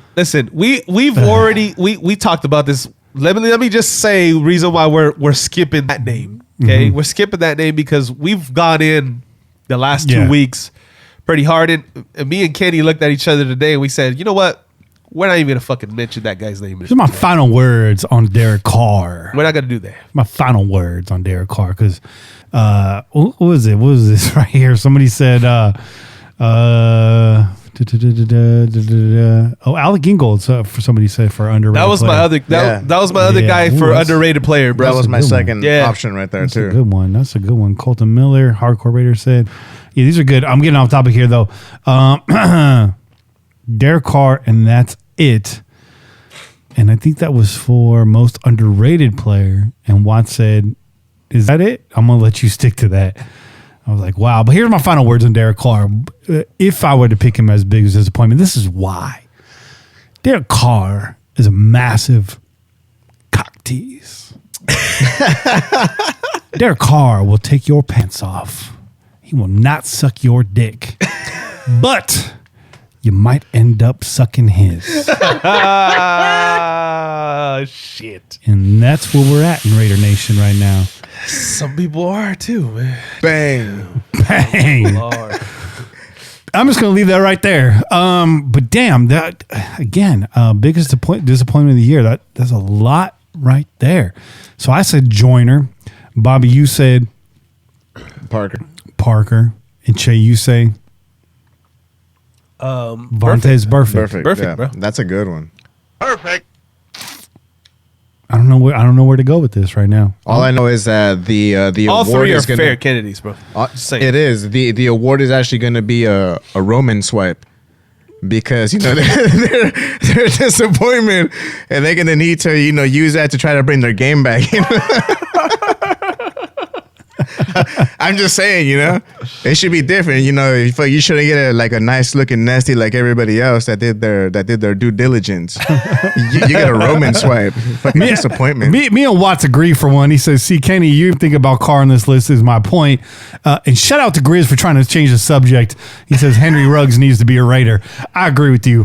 Grizz. Let's change the subject off of that. I hate to do this. I hate to pick my own answer, but LaMarcus Joyner played every single game this season for the most part. I think he played like 14 or 15 games this year. That's fair. He was, you know, by all means, the best nickel, the best safety in free agency coming out. We signed him expecting big things, veteran leadership, playmaker, interceptions, a threat in the backfield. He did none of that this year. I'm not saying he can't next year with the change of position, but LaMarcus Joyner, you were meant to help this defense stick together. Even after we lost KJ, after we lost Vontaze, you did none of that. You were a big disappointment. You were lost out there at times this year. I'm sorry, LaMarcus Joyner. But once you come on down, do this walk of shame. 2019 Nesty Award. I'm sorry, LaMarcus Joyner. I still want to root for you. I still want to root for you next year. I'm not cashing out yet on LaMarcus Joyner, but for 2019, you're the biggest disappointment. I'm sorry, dog. You're going to take that all the way to the bank. You know what? Take that, put it on your shoulder. Let that be a chip for next season. Get that comeback. You guys mad? Get that. No, I'm not mad at that. I'm not mad at All that. right, good. That's fair, bro. I was hoping you'd be mad. That's fair. But it's okay. Let's switch gears here. We're going to do some Pillager Awards right now. Hey, real quick. Just want to say, can I fire off the first one? Because I got to step out of here real quick. Do it. Okay, let me fire off the first one for... Hold on. 2019 Nesty Pillager Awards. These go out to y'all. These are not players. This is you. So Che's going to give you the 2019 biggest disappointment of the year Pillager Award. I'm just kidding. 2019 Trash Can Pillager of the Year. Che. I'm just playing. No. We wouldn't do y'all like that. Listen, man, the 2019 Caller of the Year for me. Yeah. Okay, for me. Okay. We have fire fucking calls. Every one of them. But your boy Pete. Thank you. Your boy Pete. He lives in the chat. He lives there. He leaves a fucking voice message weekly and usually has some fire takes. Super. Some just good calls Intelligent. overall, right? And yeah, man, I gotta say your boy Pete has to be my 2019 Pillaging Caller of the Year. That's what I'm saying. I'm not going to disagree with that. I like it. Bobby, you're outvoted, but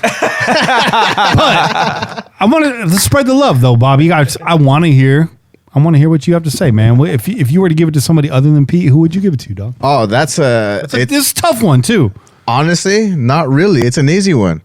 I have to give it to my man Wop, top Wop Raider. Honestly, that's why, because a lot of the times, as much positive attitude as we all want to project out there and try to radiate and try to keep it going, WAP basically is that inner voice, that frustration that we all have sometimes, and that just says, Yeah. "Fuck, God damn it! Yeah. What the fuck, Carr?" WAP is every Raider fan. I'm every Raider fan. Yeah. So definitely, WAP would have to be my caller of the year, and not only that, he definitely make me laugh all the time. Definitely, man. Shit, dude. So shout out to WAP. Dude. WAP's the homie WAP runner up, man. Solid runner up.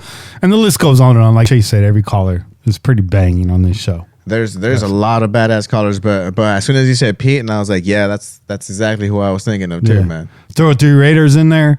Throw 3 is pretty consistent. This year, a little less consistent as years past, but always bringing the fire, always giving you the weather.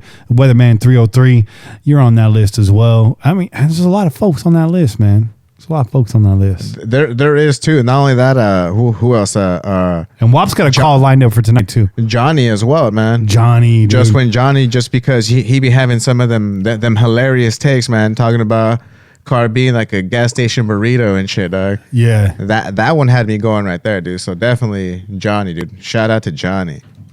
All right, I'm actually I'd be remiss if I didn't mention this gentleman. By the way, Raider WAP runner up. Okay. Yeah. I figured you would agree with that because I don't disagree with that. As Kenny said, it's WAP is basically every Raider. I'm every Raider. It's only me. Anything you want done, baby. See, that's why I didn't. That's why I didn't continue because I don't got the voice range that Che got. Oh. Yeah, get it. 2019 best call in of the year, live call in of the year. Oh. I don't care what you guys say. I don't give a fuck what your opinion is on this one. The best call in of the year, Super Mexican Gent. Yes. Gent. We can't argue that, man. No. The Super Mexican story will live in infamy. Yo, I've turned a bunch of people onto the Pillaging podcast just from that story alone. You goddamn right. So definitely. Goddamn right. Super Mexican. Hell yeah. Gent. Nothing but better. So that. Jen was at, by the way, if you came to the Jags game, you got to meet Jen. You went for a real treat because he is an extremely, extremely pleasant person. The most passionate, the most vocal, the most knowledgeable Raider fan that I know. The guy just lives and breathes and bleeds Raiders all the time, every single day. Calling me randomly just to be like, and I answer the phone and he's like, Raiders! That's Hell yeah. So Straight Right Sports, man, thanks for the donation. He says, Mayock deserves a reward for proving he is more than an analyst. Had a lot of doubters this year. And the man answered with a damn near flawless draft, GM of the year. Don't disagree with that. I don't disagree with that. But Gent, not steal your thunder, Gent definitely deserved that. Gent, and we talked earlier today. But Gent, you brighten up my day, bro. You've been my brother for a long time, and you had the best call of the year. So for that, you deserve this 2019 Nesty Pillager Best Call in segment. Absolutely, though. Definitely. Of the year, right? Yeah. Hell yeah. Can't disagree with that, though. Just the intensity that he brings. It's like he's like a lightweight Malcolm, man. but a little bit more organized, you know. He's not everywhere, you know, or sweating or walking around with like 20 shirts. It's facts. Those are facts, bro. Just cool peoples, man. Which brings me to the next award, the next Nesty Award. We did a lot of work this year, folks, and we couldn't have done it without the two of you, without Sammy Quasar, without the help of a lot of people. We put in a lot of work this year, bro. And by the way, we are exempt We are all exempt from these awards. We work for the company. So Can't get our own goddamn awards. Can't get our own award. So best live guest of the year at the tailgate. Obviously, this one is a complete, absolute no-brainer. Bobby, the best live guest. It's my Nino, bro. My godparent, the guy that showed me my Raider. Not really. It's gonna be Malcolm. Hell yeah, dog. That guy was like a cross between like NWO and the Raider Nation, which is a perfect cross right there. And not only that, all those sweatbands and wristbands that he wore too, man. If you needed one, he got you. He got you. I mean, it wasn't gonna be dry, but he got you. Bruh, he's wet. And that shit had the funk of 40,000 years. And grizzly goons. Malcolm. So, not only that too, but he also said it too at that. I think it was the last tailgate. That last tailgate that we did on live. He also said that he was gonna pedal his bike from his house to the stadium. Yeah. Ride my bike there. That's what he said. That's exactly what he said. He has a tandem bike too. That motherfucker, hey, who's riding with him though? Who's riding with Kermit the Frog, bro. No. Bro, what if he shows up? It's little Kenny, bro, obviously. little Kenny Jr. is steering the motherfucker, dog. Yeah, bro. Malcolm, we love you, man. Fuck yeah. Hell yeah. Moving on, where the rubber meets the road, we're already in it. We interact with a lot of you guys on social media, via the phone calls, via the voicemails, via the chat, all that. But where the rubber meets the road is when we meet you guys in person. And we only got to go to one road game this year. So, but we do have a 2019 Road Dog Award. Yeah. And this is a man, we only went to one road game. He technically went to a couple road games, meaning every game he goes to is a road game. And that man you heard from earlier, that's Raider Bro. Oh, That's right. That is Raider Bro. Absolutely. Hell yeah. Seeing him on the road and seeing him in New York, that was really nice, man. Hell yeah. And knowing that he came all the way from Utah, he had a son out there. He found us, as oddly strange and charming as that was. No, that was awesome, man, because I was like, man, we got to link up with Brew. He took all the work out of it, man. He was just right there.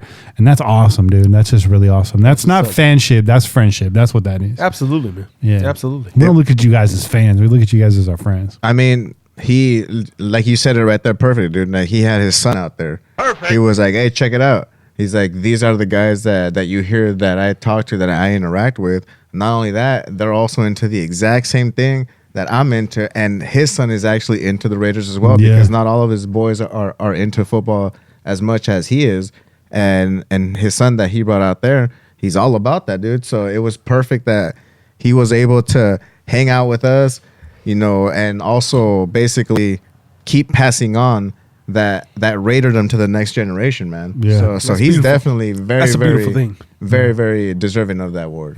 Rue, man, you're awesome, bro.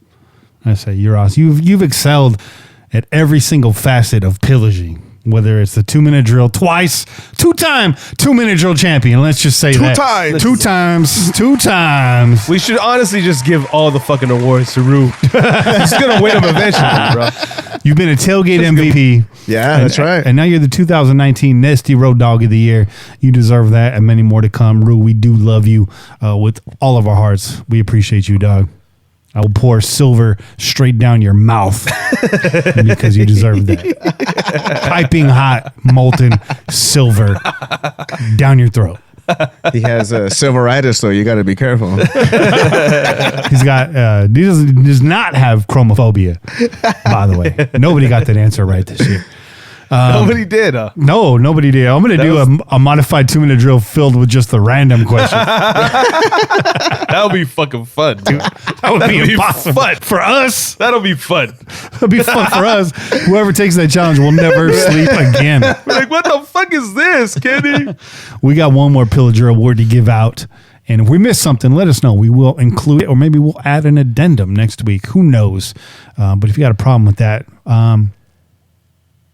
Your boy Josh Fachon, though. yeah, Josh Patron, thanks for the donation, Josh. He's asking if we have a green screen. If so, can you put up some clips and give your input? And you can't And if you can't, I'll still talk my shit, but it's all love. Josh, talk all the shit, man. We want all the smoke. That's what we like. That's what we love. But Josh, we would put clips up on the green screen. However, 6D cease and desist letters later, we will not be doing that. Nope. We can't. We are on the hot seat in case another. We're on the hot seat. In case another well-established Raider podcaster hasn't slid in your DMs and let you know already, we have had our fair amount of legal troubles. Full disclosure, we have never hidden that from our fans. FYI, there's no reason to mention that in secrecy. So I'm just putting that out there. It's frowned upon, basically. I will wear that like a badge. In fact, I am attending games next year with every cease and desist letter stapled to my back. And shout out to NFLP and the paralegal listening to the show right now, because they do listen to every single episode and make sure I do not mention things like, well, I'm not going to say.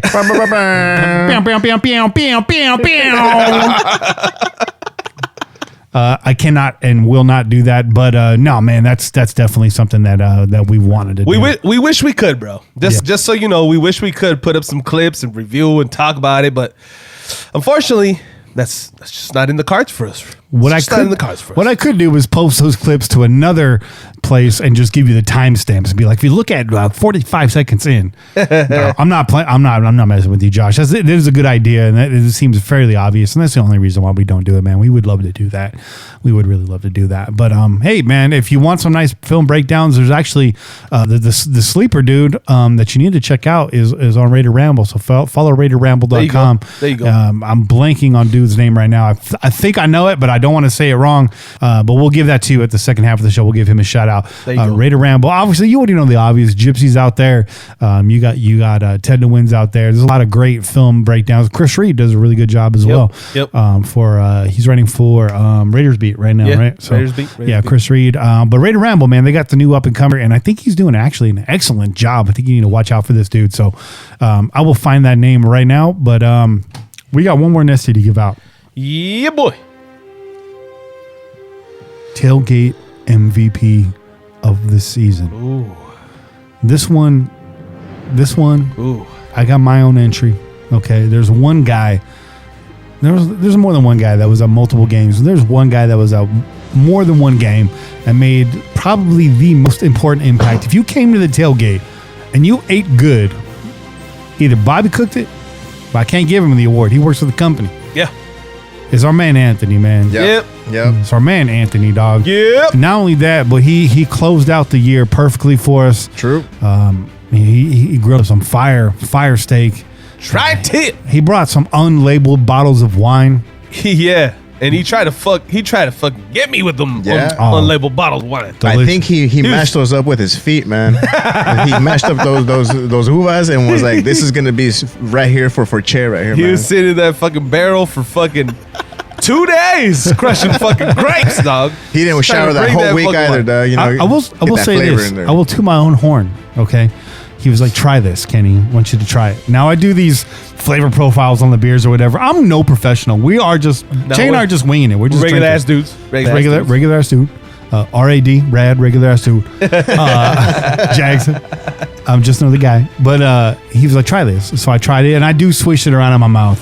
I do that. I do that with beer too, because a little science, man. Yeah. Your tongue has different zones. You got multiple taste buds. You got sweet. You got sour. You got bitter. You got savory. Yeah. And some would say you have umami, the fifth flavor profile. There you go. And I told him, this tastes like very jammy. I'm getting I'm getting blackberry notes. I'm getting very strong vanilla on the back end. And he was like, "Dude, that's exactly how it's built." I was like, "Goddamn right it is." So professional drinker. But not only did Anthony just say, I did not know this guy knew how to cook. Apparently this guy does this. I didn't know. I was like, "Dude, would you please help us out today?" Because if you guys have been to our tailgate and you've met us, and you come early, the second thing I'm going to ask you after where are you from? What are your grilling skills like? Can you cook everything today? Do you know how to light charcoal?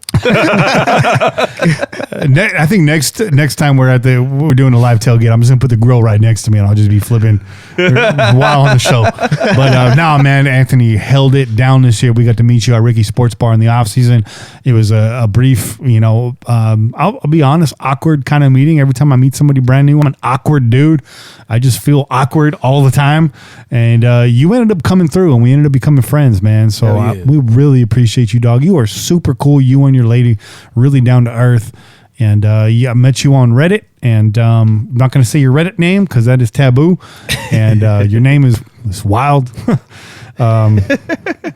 But the food was delicious, on point every single week. You did a hell of a job improvising, and you sent us and the Raiders and the rest of Raider Nation that came by off with a really nice final farewell at that Jags game. And you had an idea, and you pulled it together at the last minute. Despite all adversity, I'm not going to air your personal stuff out there, but you went through a lot that week, and you've gone through a lot in the last couple of years, man. So my heart goes out to you. Yeah. We love you, bro, and we appreciate everything you did, because really the most important thing in the tailgate is not a fucking podcast, dog. It's a taco. It's what's on your plate. Yep. And it's not a tailgate unless that coal is burning. So, Tone, man, you held us down. You made us a tailgate. You made it what it was, and you were out there, dog. Honestly, bro, what you just said is key. Because if he wasn't there fucking manning the grill while we were doing the show, people would have fucking paused, listened up for a second, and kept on fucking moving. Yeah. But the fucking food was fire. Yeah. The beers were fucking on ice. And the show was fucking, it was what it was. We were doing the damn thing out there, too. Doing the damn thing. So all those three components just kept motherfuckers in place. They stuck around, bro. I got 3 runner-ups in this category. Yeah, okay. I got 3. Well, let me add one more thing too to that as well. Not only that, talking about knowing how to cook, he knew how to keep from the chorizo, keeping it from burning that motherfucker down, dude. Yeah, chorizo. Yeah, we had some people that they almost set fire to the dark side. They almost died. Bless their hearts, they tried their best, man. But yeah, they almost burned down the neighbor. And they nearly set Darth Vader on fire. It was like Revenge of the Jedi up in that bitch, dog. But with charcoal. Yeah. Charcoal briquettes. My 3 runner-ups, number 3 was going to be Gabby. Yeah. Oh, yeah. Gabby, only number 3 because you weren't able to stay the whole time. I know you got your fan club. Now you're never going to get that fucking rum cake, bro. I want all the smoke, Gabby. From Gabby, I want all the smoke. That's my sister. We are going to talk shit until the end of time, and I'm looking forward to that. Number 3. And number 2, I'm going to give to D-Man, man. All right. I'm going to give it to D-Man because D-Man was at like every single one of our tailgates. That's right. That dude's hella cool as fuck. Yeah. He's super understated. He's quiet. He just hangs out. He kicks it. But that dude is hella chill, bro. And he always looked out for us too, man. Every time. He was always like, hey, if you guys want to park up closer, we're right here right now. Come through. That's right. That's right. I remember that. So D-Man, you don't get enough credit on the show. You donate every month. You are a subscribe donator, and you rock with us real heavy. You're a fantastic personality on Twitter. You're just a hell of a Raider fan, dude, and we don't talk about it enough because you know what? You are so understated and so humble. It's just you fly under the Raider on purpose because you're a hella cool guy. Like you're not really trying to be that dude, and that's what makes you that dude. That's the ironic thing about it, D-Man. You're that dude. You're a solid guy. But the number 1 runner-up in the Raiders tailgate MVP, the Nesty tailgate MVP, it's got to be my man St. Homer, dog. Yeah. Oh, yeah. The most pious man in Raider Nation. That's it. You gave him that label a long time ago. St. Homer. The man that shows that you can be a devout Christian and still whoop someone's ass in the parking lot. That's right. Derek Carr, pay attention. Take notes. Yeah. Take notes. Facts. Facts machine. Facts. That's your silver and black fact of the week right there. Thank you, Bobby. Thank you. But yeah, runner up definitely go because I've told Homer this, man. Every time he shows up, I give him daps, give him a big hug.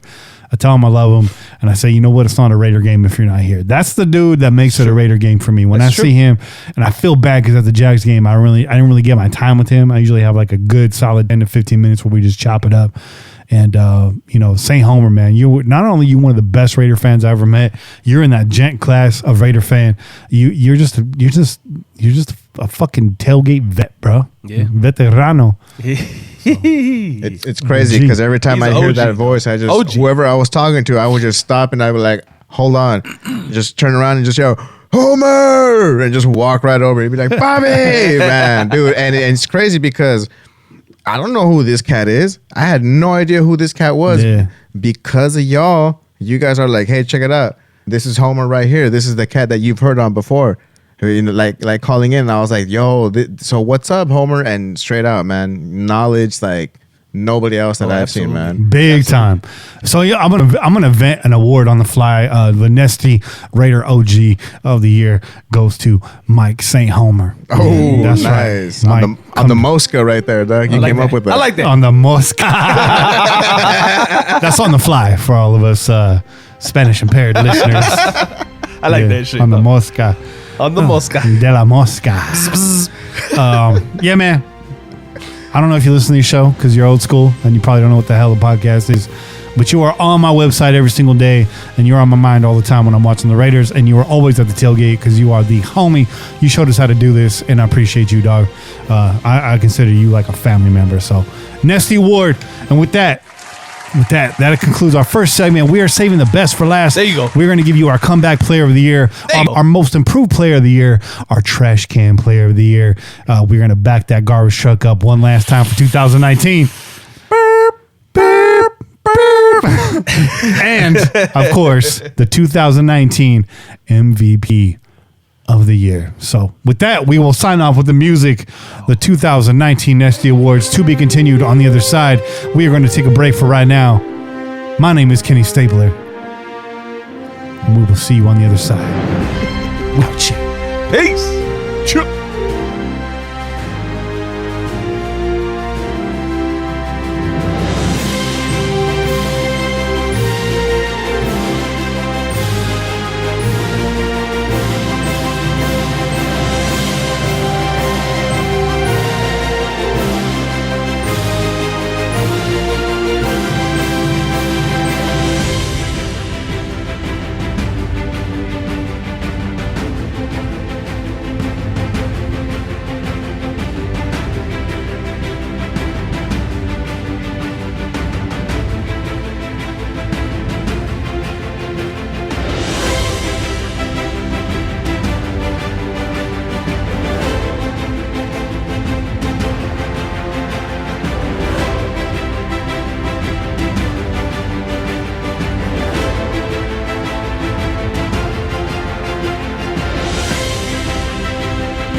Welcome back to the 2019 Crow's Nest Raiders Player Awards, the Nesties. I'm your host, Kenny Stapler, joined, as always, by your boy. And Bobby Wasabi. And on the line right now, brought to you by NFLshop.com, is Kane with Kane's Corner. Kane, welcome back to the show, my friend. How you been doing? Happy New Year, bro. Happy New Year, fellas.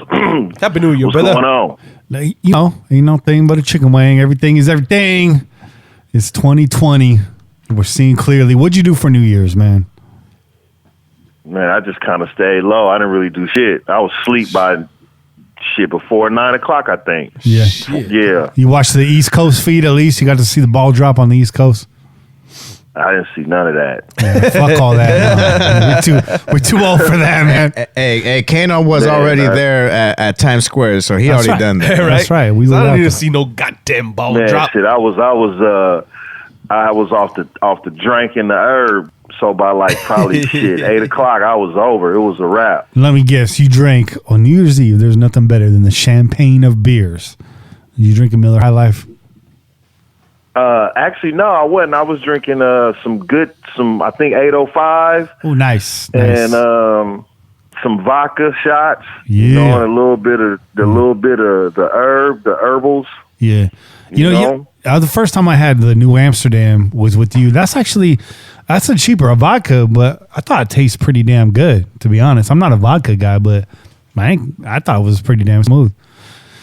That's my shit when you ain't trying to buy the Grey Goose, but Grey Goose is my shit. But when next to that, and New Amsterdam is good. Yeah, it is. You know what they say? They say that all vodkas are really created equal. Like, don't break the bank buying a vodka is what they say. They also say if you run into a Brita, it's the same thing as the finer vodkas. They're just filtered more. And the Brita's got that charcoal filter. So they say it's the same damn thing, but I ain't pouring no vodka through a Brita. I'll just pour it out the bottle and let my teeth filter it out. Right into my mouth. Yeah, that's cool, man. 805. That's one of my go-tos. That's a good beer. I think that's like a good micro brew for like everybody. The 805. But hey, without further ado, we're giving out these awards, man. Oh yeah, the Nesties, bro. I don't know if you've been paying attention, but we're giving out the Nesties because it's Mr. Nesty Time. That's right. It's the Crow's Nest Player Awards, the Nesties. And so we got to get back into it, man. We got a few more categories left, and we need to save those for Kane. Let's start off right here. The 2019 Nesty Lifetime Achievement Award to a player in Raider Nation that has done the most with his career and has had a great impact on the Raiders. And his personality and his character will always be synonymous with the silver and black. This is one, I'm sorry, guys. I'm going to open this up after this category, but I just got to go ahead and give this one to Tom Flores. Does anybody disagree with me? No. Nope. No, I don't. Tom Flores with the Super Bowl rings as coach. As Player. Assistant coach. Yeah. He's done it all. Radio. Announcer. Ambassador to the tailgates. That's it. Yeah, Tom Flores, man. Since they dragging their feet on giving you the one that counts, hey, we got your back, Tom. You take this Nesty for right now for what it's worth. Tom Flores, welcome to the Nesty Hall of Fame. Yeah. Lifetime Achievement Award for Mr. Tom Flores, ladies and gentlemen. That's right. Kane, this is. But didn't he get into the regular Hall of Fame this year? The senior committee voted him in or something like that, or is he up for a vote from the senior committee? I think it's either that or he got voted in. Yeah, I did see his name on that list. I don't think he's up for the vote. He's up for the vote. Up for I believe he's not officially in. That's a slam dunk, though, right? It should be, but it should have been fucking years ago. So we can't really say that, dog. Can't really say that. Kane, can you speak to why Tom Flores, it's taken this long for Tom Flores? Yeah, because you can't take away what he did as a player and what he did at, when he was with the Chiefs or when he was with the Seahawks. But for you want to look at his career and you want to say, okay, he's going to the Hall of Fame because he won 2 Super Bowls with the Raiders. You want to look at that as his biography of really why he should be in. And that credit goes to Al Davis. For some reason, I don't know why, just like with the same thing with John Madden, he goes in as an announcer. I just think all those years, those years that the Raiders were successful, the coaches didn't get Al Davis got all the credit for that. And they felt the committee feels as if though we put the person in that was responsible for those years, and he's already in the Hall of Fame, so we don't have to put John Madden and Tom Flores in because their body of work with the Raiders was credited to Al Davis. That's my thinking of why he isn't in. Anybody else may have another thought, but that's just me. That's my gut feeling. I like that. Yeah, can't argue with that, man. We can't argue with that. But Kane, we brought you in here to really top off these awards because we got the most important stuff coming up. We're gonna have the trash can. We're gonna have the MVP. We're saving those for last. We got just 2 more in front of those. We got the 2019 Nesty Comeback Player of the Year Award for the Oakland Raiders Comeback Player of the Year. There's a lot of guys in contention for this award. I'm not going to just include injury. I'm going to include players that maybe disappeared and we've been waiting on. I'm going to throw Carl Joseph in the list of candidates. I'm going to throw Darren Waller into that list of candidates. I'm going to throw Colton Miller into that list of candidates. Those are my candidates. Is there anybody we haven't considered for this award?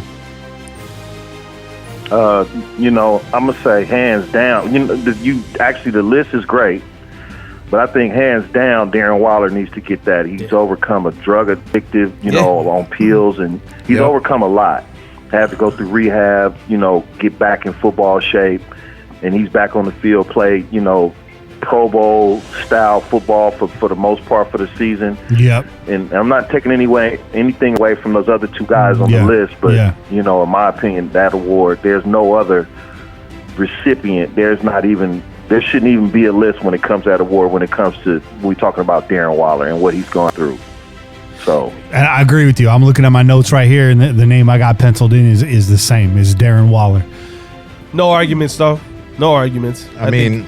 Hands down. He has to battle everyone on that field, and then he has to battle himself off that field as well. So well said. He's definitely well deserved of that as well. Darren Waller's fight does not end with the final whistle. This fight goes on every single day. As an addict myself, I can really feel what Darren Waller goes through, and he's not even as far removed from it as I am. Right. And I think 13 years now for me. About 12. 12. I'm giving myself too much credit. There you go. I get cravings every single week. It's an ongoing battle. You just got to fight those demons off. There you go. Give them that upcut. But yes, Darren Waller, much deserved. And I love to see you keep stacking these days one day at a time, my dog. And I know the off season, it's got to be tough, man. But at least in the season, you got a lot going on. Stay busy. Stay in the gym and stay in the fucking production booth, man, and keep busting out fucking records if that's what you're going to do. That's what you're going to do. You know what I mean? Yep. His music ain't bad, man. There you go. Oh, dude. That's what I'm saying. Straight out. Yeah. That's what I'm saying. I like that last album he dropped. Yeah. Real good stuff. Darren Waller, 2019 Nesty Comeback Player of the Year. Let's keep moving along here. We're going to hear some similar names in this next category. The 2019 Nesty's Most Improved Player for the Silver and Black this year. Again, Carl Joseph has to be in that mix. Colton Miller has to be in that mix. Yeah. Right? Who else are you going to throw out there?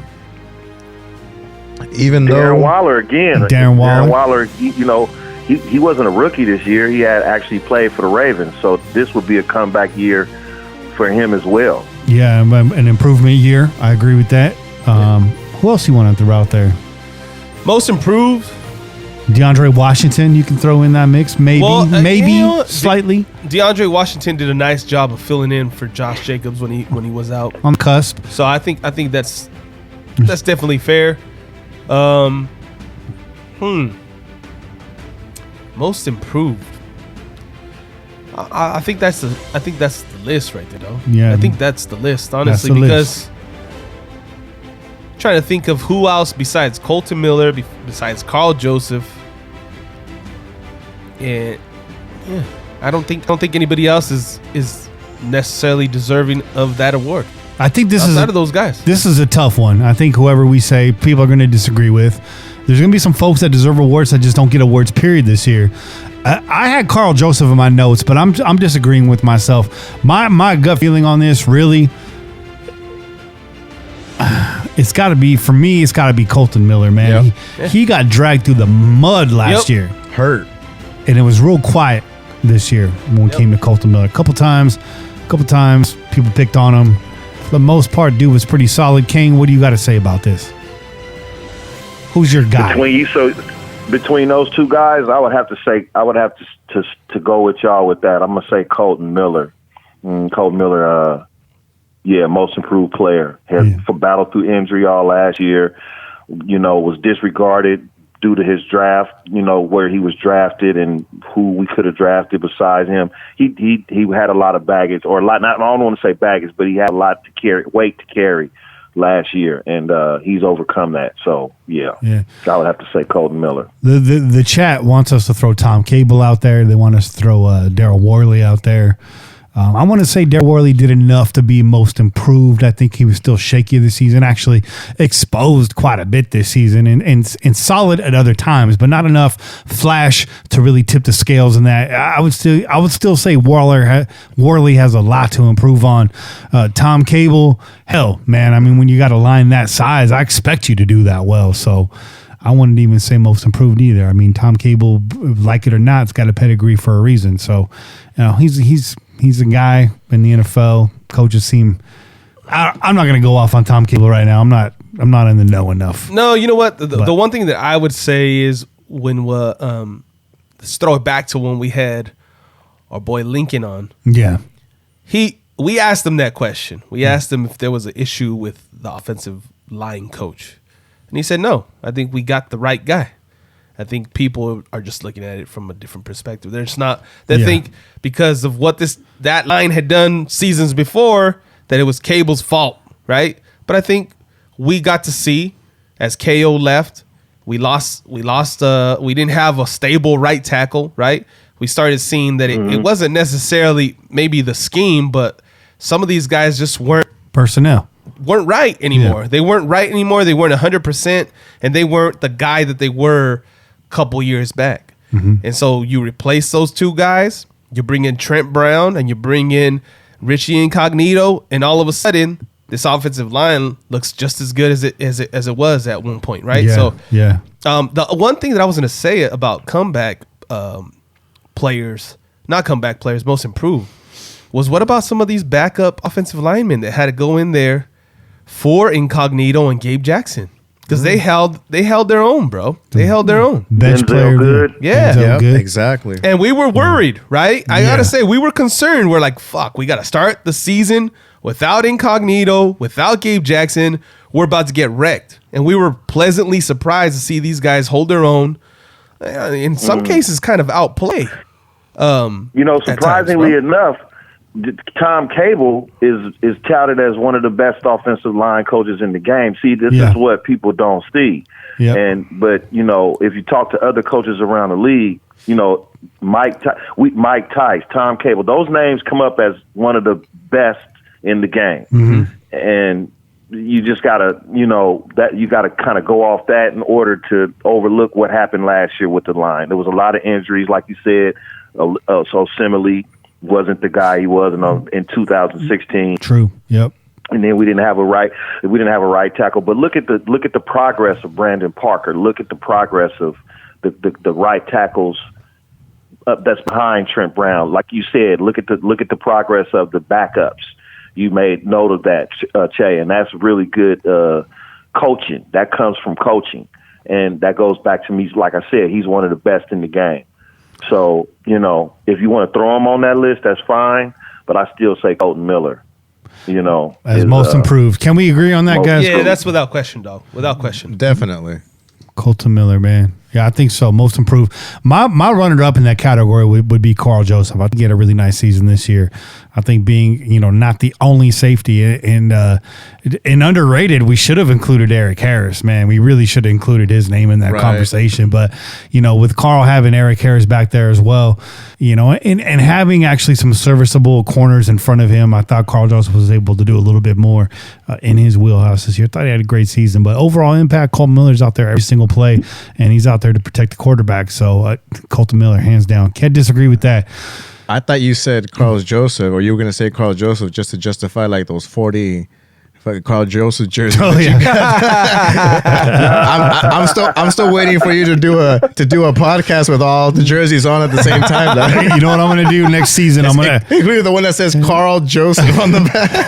I should pull that out the closet right now because I don't think anyone's ever seen it. I'm going to carry them around on hangers at the game next year. Hell yeah. Yeah.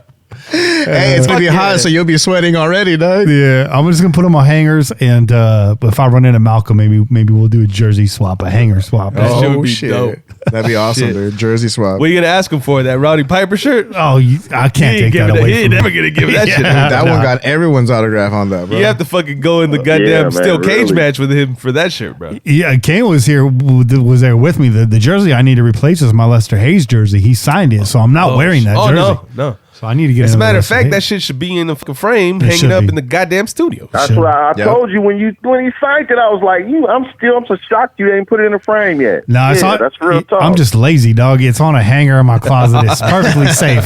We'll get into a frame. You know what I should do?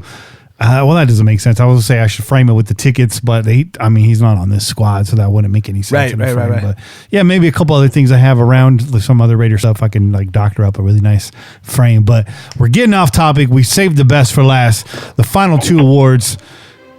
The 2019 Trash Can Player of the Year. I could not do this award without Kane on the phone. Nope. Kane, you and I invented this award. We needed this award. A lot of people hand out MVPs. Nobody hands out the Trash Can Player of the Award. Oh, yes. The Pillaging podcast does. But we do. We do it for you. And he even had a backup, a dump truck backing up too, man. That was the best part. Okay, let's do something a little different here though, because okay. Throw out some candidates. Ooh boy, I'm about to piss some people off. Do it, yeah. Let's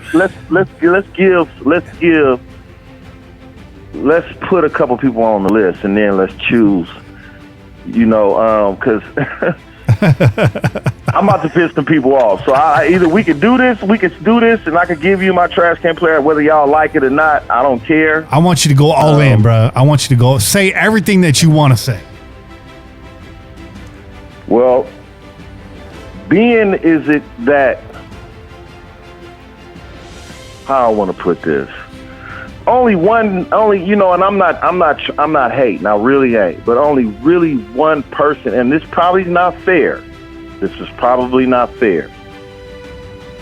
But only really one person comes to mind when I think about trash can players and, stats and all this and that. That don't mean shit to me.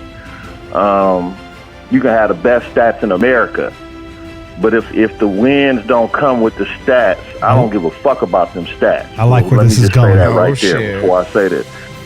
But you know what? Derek Carr is the motherfucking trash can player of 2019, and I don't care what y'all say. But that's just the only. Don't nobody else come to mind when I think of trash on the field. Derek Carr comes to mind. That's just what I mean. That's just me. And when you said trash, I said, okay, give me a list because I want to be fair. Yeah, I'm being fair. That's the only person that comes to mind. You don't chunk plays into the ground on fourth down when you ain't got no other choice. You don't. Oh man, it's just so much other shit that you just don't do. But y'all, the stands is gonna say, oh, stats this, stats that. This and that. Fuck a stat when you ain't winning. You know what I'm saying? These fans think people gonna say these fans think games are. Say, oh, he don't have a wide receiving core, or it's a lot of quarterbacks that don't have a wide receiving core that make those wide receivers that they do have around them better. Quarterbacks make their players around them better. It's not the opposite. You don't need to have good players and shit correct so you can be good. No, you're the man. You go out there and make everybody around you better. You're trash in my mind. But like I said, it's not fair, but that's what it is. That is what it is, man. No disagreement here, man. No disagreement. We've been giving him that smoke for 2 weeks straight. Yeah. We could pull up other names. We can give you candidates. We could have had him as the biggest disappointment, but no, we had to save him for this category. Yes, a lot of you are mad. Here's what I have to say about you fans, because all of you are going to point to the numbers. Top 10 quarterback, this many yards. Games are not won on spreadsheets. Nope. They are won on the football field. I will say that again. You do not win games on spreadsheets. You win them on Sunday in a stadium packed with fans. Facts. Mm-hmm. Look at Deshaun Watson game last night. His stats was sucked 3.5 quarters. But guess what he did? He put his team on his back and went out and won a goddamn game. That's right. That's right. Yeah. That's what he did. Yeah. So, hey, stats don't mean shit. Victories mean everything. Everything. You know what I'm saying? Yep. Everything. Outside of the pro game, we were watching, Che and I watched the Rose Bowl. Yeah. I was telling you about what the birds tell me. And who knows what birds do? Birds change their mind all the time. So who knows what's going to happen? This is not my opinion. I'm not a fan of Justin Herbert. But we watched this game to watch Justin Herbert because little bird told us to pay attention to this game. Right, we did.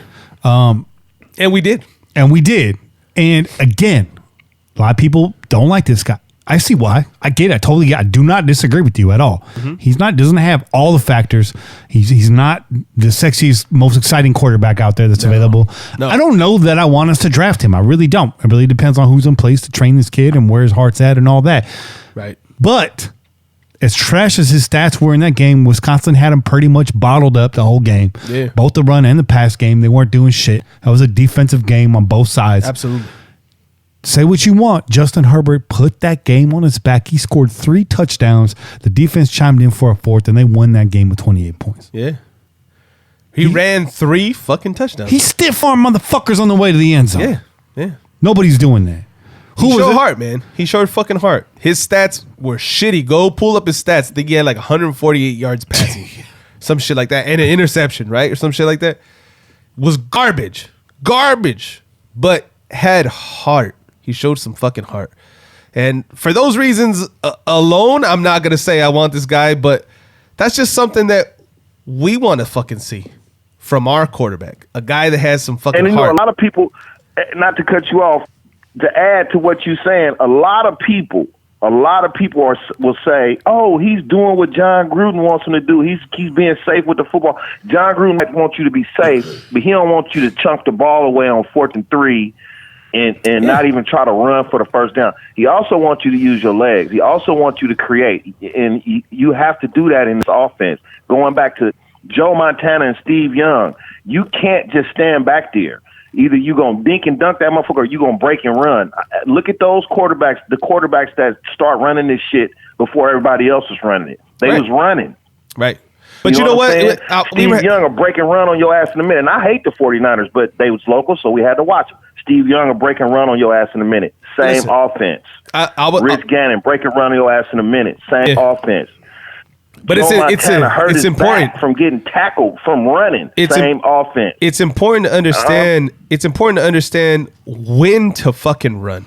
Okay, like the way that those guys ran, the guys that you're talking about, it was instinctual. Okay, it was instinctual. They was like they felt when it was time to fucking make a play using their fucking legs. Right? It wasn't like a fucking scheme thing, or it was a play that was called like, okay, this play. You're going to bootleg and you're going to fucking run the ball, right? They read the defense. They saw their options were gone, and then they fucking said, well, this is what I got. This is what they're giving me, and I'm going to take this shit. And we've seen time and time and time and time over and over and over again that our boy isn't making that instinctual call. Instead, he's like, it's not what I was expecting, so let me get out of this. And that's where you get the fucking 4th and fucking 3 dump into the fucking ground and shit like that, dog. And I made the comment last week, and we said we were going to go into Derek Carr, but you brought it to the table. Well, what we said is we've said all we needed to say. Yeah, we're not going to talk about Carr unless Kane wants to talk about Carr, because Kane hasn't had the chance to speak his mind, and we needed to hear what you wanted to say about him. Absolutely. But what I said is this dude. This dude is man, you know what? I'm just gonna leave it. I'm just gonna leave it because I said what I had to say last week. I'm gonna leave it there. No, but you're right. I'm gonna say it. He's timid. He's not. He's being too safe with the football. You're looking like a stat guy. You look like you're scared. You don't want to throw an interception because you don't want them stats. You know what I'm saying? You're not looking like the Derek Carr that was like, oh, I look up to Brett Favre. You know what I'm saying? That I'm a gunslinger like Brett Favre. That's what he was when he came out. That's what his motto, his that's what he was saying. And he was playing like that. You know what I'm saying? So, you know, at post-injury, Carr is trash in my mind. And you can blame it on Downing. You could blame it on him not having Musgrave. You could say 4 head coaches. You can say all that shit. But one thing is certain is that he's not making a play when it's an opportunity given for you. You got 40 clear. I have seen the pictures, the film, and everything. Yeah. You have 40 clear yards in front of you, and you chuck the fucking ball away into the out of bounds. Why not run 30 of those yards? Yeah. I just saw Russell Wilson do it today. Yeah. You know what I'm saying? In the first quarter of that game. Yeah. He saw 30 clear yards downfield and broke running. Josh Allen did it yesterday. You know what I'm saying? Mm-hmm. Quarterbacks doing it. Old ass Josh McCown was running downfield for his life. Drew Brees, 40 years old. Yeah. Drew Brees, 40 years old, running downfield with the football. It's not uncommon for you to try to make a play when you really want to win. Yeah. But if you really want to go to church and be in church and be a pastor, you a good dude. Do that.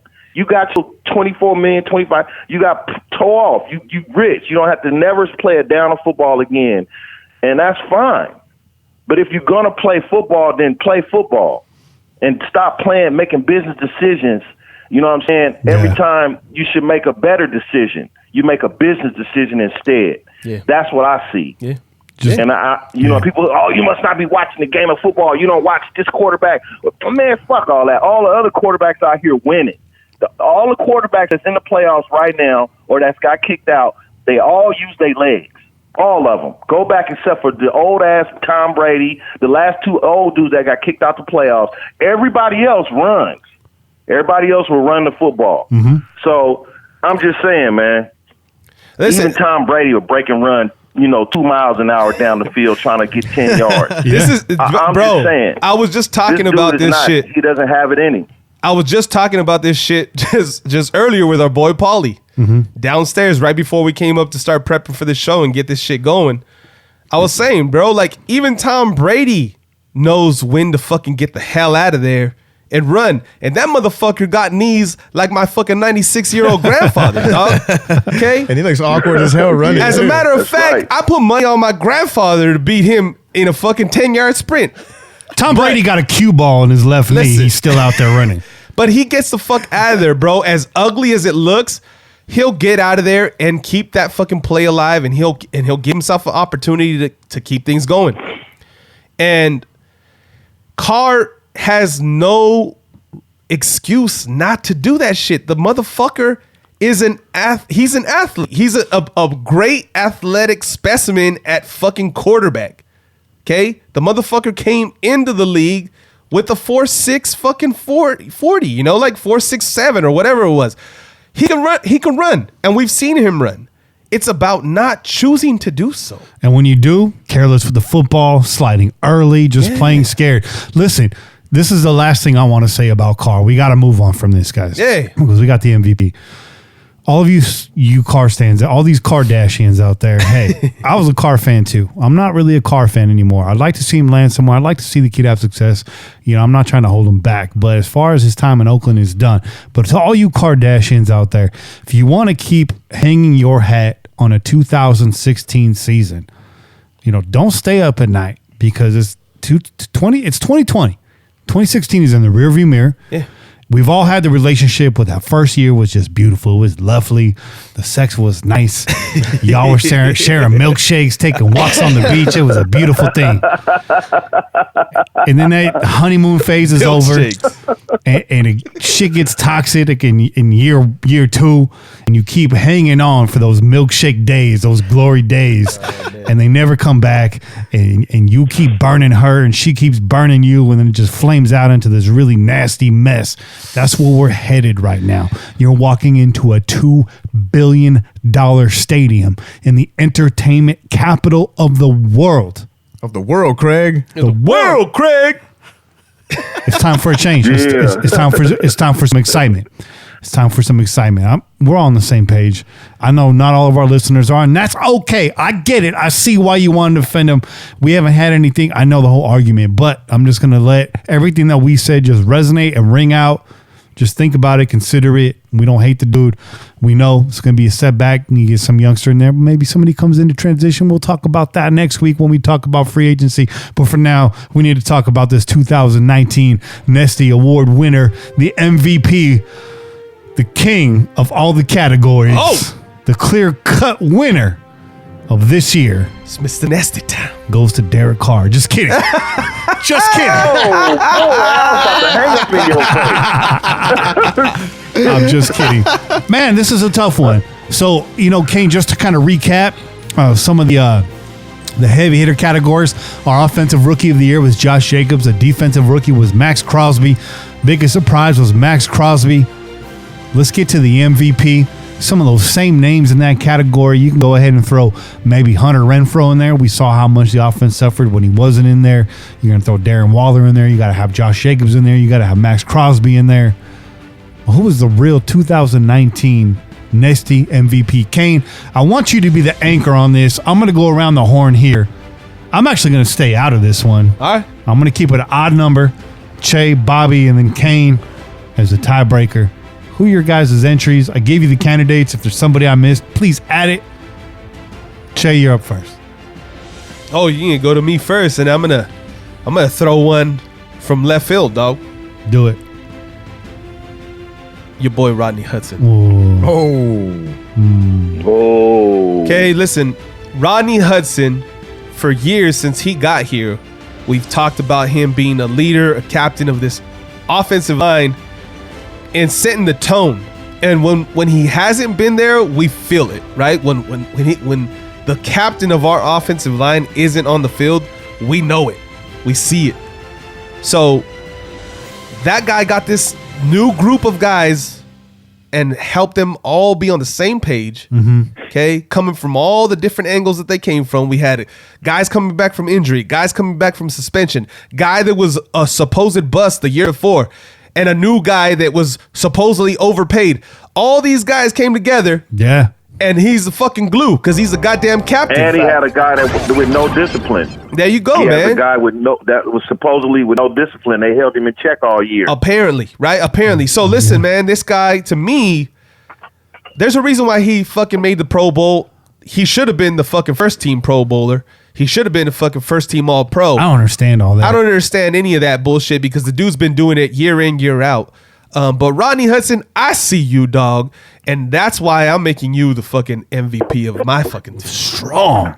Coming in strong. Ooh, that was solid as fuck.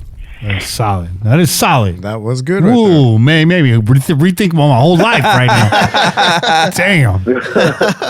Damn. I'm glad I'm not in this. Bobby, man. there. Whoa. What you got? This is a hot take, man. Hot This take. is I got the fucking button ready. MVP goes to AB. No, I'm just fucking with you. Yeah, that's a double negative right there, dude. No, mine definitely has to go. We've already mentioned his name before. It's Josh Jacobs for damn sure. Josh Jacobs. Josh Jacobs, because not only that, he reminded me of my childhood, man, of just watching Bo Jackson run, dude. Yeah. That was when I wanted to. You hear the song? You remind me. Yeah, the way I seen this kid, I was like, that's why I wanted to be a running back when I was a kid. I mean, sure, I was a fat kid and I wasn't gonna be no damn running back. Hey. That's why they made me a lineman, you know, even though I was short as hell. It's Watsonville peoples, you know. we all short over there, yo. So I became a lineman, man, but I wasn't gonna be no running back. But it was because of cats like that, that made me want to, you know, be a running back. And not only that, it's Bo Jackson, man. That's a dude that solidified my Raiderdom. Yeah. But I had to give a runner up to that. And I'm gonna have to say it's Alec Ingold, man. Your runner-up is Alec Ingold. Yeah.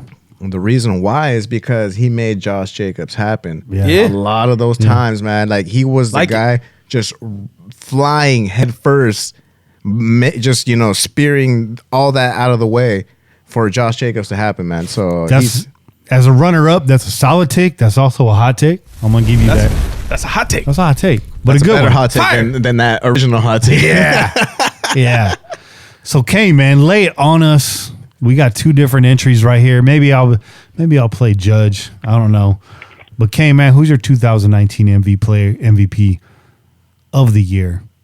MVP player or MVP teammate or just MVP, overall MVP, right? Let's just say MVP. 2019 overall MVP. My overall MVP for 2019 is Mike Mayock. That's nice. I like that. Without Mike Mayock, you wouldn't have none of this shit you're talking about right now. Wow, it's true. So there would be no Josh Jacobs. There would be no whatever. Let me do my this. MVP is of 2019 is Mike Mayock. Let me do this. Let's I'm gonna throw a wild card in there, Kane, because I'm gonna force you to pick a player. I'm gonna say we're gonna give a 2019 Nesty Executive of the Year award to Mike Mayock. Okay, I like that. I'm gonna do that. I like that. Okay. And whether you like it or not, Mark Davis is in contention for it next year. If this stadium opens up without a hitch and that fucking place is packed and it's as beautiful as we think it is, it's going to be hard not to give it to Mark Davis for making all that happen. I'm sorry. That's just a sneak peek of what you might hear a year from now. I will cut my hair into that bowl, dude. That's on record. That's on record. Hey, we will be playing this episode over. Yeah. Make sure you start growing your hair out in November. Hey, we'll raffle the bull too, bro. All right. You know what? We'll use that for the 2-minute drill. Yeah. For the winner. We'll sign the bowl and Bobby's gonna have to start using that fucking Band-Aid to comb his hair forward like this. Start training it now, dog. Because I'm coming through with the fucking scissors. Get your hair anywhere close to what Mark Davis. Mark Davis a lifetime to get that together. Kane. So I'm going to force you, Kane. I'm going to force you to pick an MVP, most valuable player. That's what it stands for in terms of the NFL. Your most valuable player, Nesty. Che has given you Rodney Hudson. Bobby has given you Josh Jacobs. If you got another name, throw that out there too. I don't know. Maybe we'll leave it up to the chat. Maybe I'll just decide. And, it's fair. But make a statement. Make an argument. Convince me. Well, okay. You really, there's probably a few people you could put on that list, like you said. You mentioned them all, but really, hands down, this dude is like Michael Jackson when he made Thriller on Grammy Day when he went home with all the Grammys. Josh Jacobs, man, he should go home with every award on this list. That's not defensive. Carried the offense throughout the year, 1,000 yards rushing. I'm not sure how many receiving, but I'm sure he has some receiving yards as well. The dude can pick up blitzes. He's an all-around back, just like I said when he got drafted. All-around back. Yep. And without him on this team, and then we lost Crowell, we wouldn't even be 7-9 because the quarterback is trash. Yep. So this award should go hands down to Josh, in my opinion, to Josh Jacobs. I think that's a tiebreaker right there. I'm not going to disagree with that. I said earlier on the show, same thing you just said. If Josh Jacobs is not on this roster this year, what the hell would our record be at this point? We would be a 4-12 team again. It's true. Josh Jacobs kept us in the fight all year long and held us down on first down, first, second, third, fourth quarter. Josh Jacobs, the 2019 Nesty MVP award winner this year. Josh Jacobs, hats off to you. You deserve every ounce of that award. Josh Jacobs, man. Brought home 2 awards this year. 2 awards. Shit. Him and Max Crosby, man. Does Josh Jacobs look like a rookie at all to you? No. He don't act like a rookie at all. Best part. No, he looks like a Alabama running back. You gotta switch that up. Henry. What's the guy that came that was in Green Bay for a while? All running backs that Alabama put out be treacherous when they come out. You know what I mean? So he just followed right in suit with the rest of them. So I'm excited to see him next year, especially with a real complimentary. Somebody not taking nothing away from Washington or Richard, but Crowell is better than both of them, hands down. So, if we bring in Crowell back or if they draft somebody, I'm excited to see this kid come back next year. Another runner-up for the comeback player for next year? Yeah, absolutely. I think this is good, man. I'm looking forward to doing this again next year already. Yeah. Hell yeah. The Nesty Awards. If you don't agree with any of us, hey, send me an email, tweet at us, whatever you got to do, get at us. Hey, there's a lot of opinions. A lot of these awards could have gone a lot of way. The one guy that didn't get an award is Hunter Renfrow.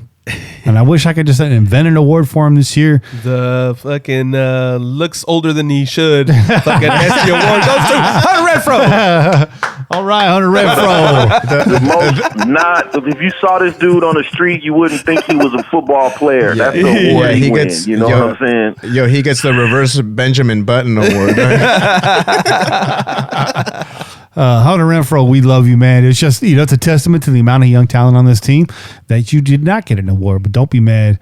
You could be in that award next year. Offensive Player of the Year? Who knows? We didn't do really Defensive Player and Offensive Player of the Year, but Josh Jacobs, hell, man, as a running back, keeping teams off the field, you can say he's a defensive player too in some regards. Man. Yeah. He certainly is like a defender, that's for sure. Man, that's exciting. But, Kane, man, I don't want to let you go just yet. We haven't been able to talk to you, so I got a few questions for you. You've shared your thought on Derek Carr, obviously. But what's your final thoughts on this season as a whole? We finished 7-9. Let me go back and see what your prediction was. I don't really remember what your prediction was. Hey, real quick, because our boy Watts is up in the chat. Yeah, he made a good suggestion. I think he made the best fucking suggestion for the award. Yep. Most clutch player. The award. 2019 Nesty Award for Most Clutch Player of the Year goes to Hunter Renfroe. Yeah. That's a good call, Watts. Good looking right. out. That's fitting. Good call, Watts. I like that. Hunter Renfroe, you deserve every ounce of that award. Yeah. Every ounce. Thank you, Watts. Man, you're the MVP of the chat right now. Raider Watts, the 2000. Just kidding. They're tired of that music. Oh, guys, that was great. But but going back, 2019 as a whole, what do you take away from this season? What were your thoughts about it? Just speak on it, man. Oh man, it was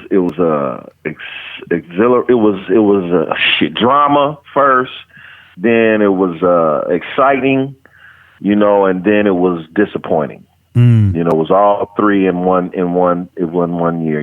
We had the AB drama in the beginning of the season, and they looked like they was gonna overcome that in game one.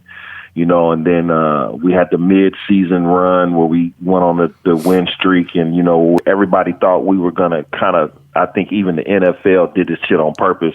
They thought that we was just gonna die on that road stretch of games that we had, and we actually overcame that.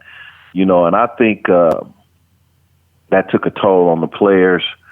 That's where we started to get injuries. We lost Burfict. I mean, it just a whole bunch of shit happened at once. So it was drama, then it was happy, then it was sad. All in one. Yeah.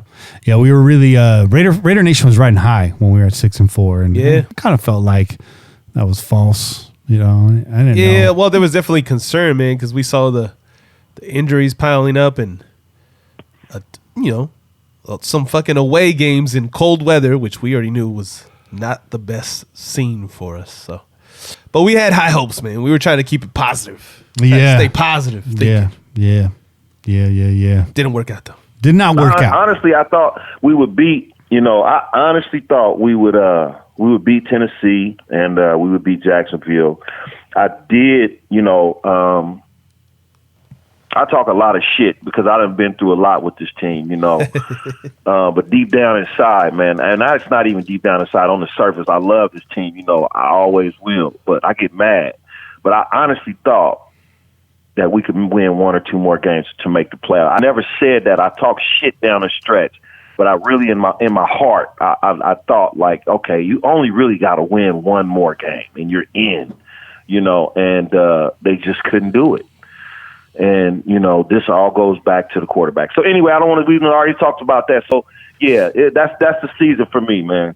You know what I mean? That's the season for me. Yeah. I mean, and you nailed it, man. That's pretty much how I went. But out of what we've seen, the last couple of years, it was kind of nice to take that roller coaster ride. It was. It gave us something to talk about every week. Absolutely, man. We had hope somewhat until pretty much the final Sunday. Even though a lot of us had already checked out, like just frustrated, disappointed. But still, I mean, you could say that the Reds were in playoff contention in Week 17, and that's 2019 for you. They gave you something to cheer for at the very least. A lot of ups and downs, but a lot of memorable games and a lot of meaningful moments that happened this season. This is one of those seasons while it didn't pan out at the end of the day, 7-9. It's one I'm going to remember for a very long time. Absolutely, though. Right? Absolutely. Definitely. Yeah. So what do you think, man? You've talked about Derek Carr, right? But I know you have thoughts about what should happen next. Just really quick, just to kind of put it on the table. you've gone on record to say this is not the year to draft a quarterback, but you want to make a change. So what's Kane's transition plan? Should the team move on from Derek this offseason? What's your transition to get us into 2021 or to the future at quarterback for the Oakland Raiders or for the Raiders? I think we should keep building around whatever quarterback you're gonna bring in. You still need to fill a lot of other holes. And we talk shit about this guy, but he's probably the least problem as far as what you need linebackers terribly more than you need a quarterback. You need another wide receiver. You need depth throughout the whole roster. You saw that this year with all the injuries. And I think you need to keep building around all that. And then, you add the quarterback in after that. A lot of teams seem to be doing that right now in that kind of fashion or whatever. And they have been successful with it. You can look at the Chiefs. You can look at the Rams. Anyway, so do we need to replace this guy right now? Nah, I don't think so. I think you can, and I've said this, and I'm on the record for saying this, and I've said it over and over, and I'm going to keep saying it. You roll with Derek Carr through 2020. I don't like, although every year there's somebody you might say, oh, this is a guy, this quarterback. I'm about to make the hottest take in America.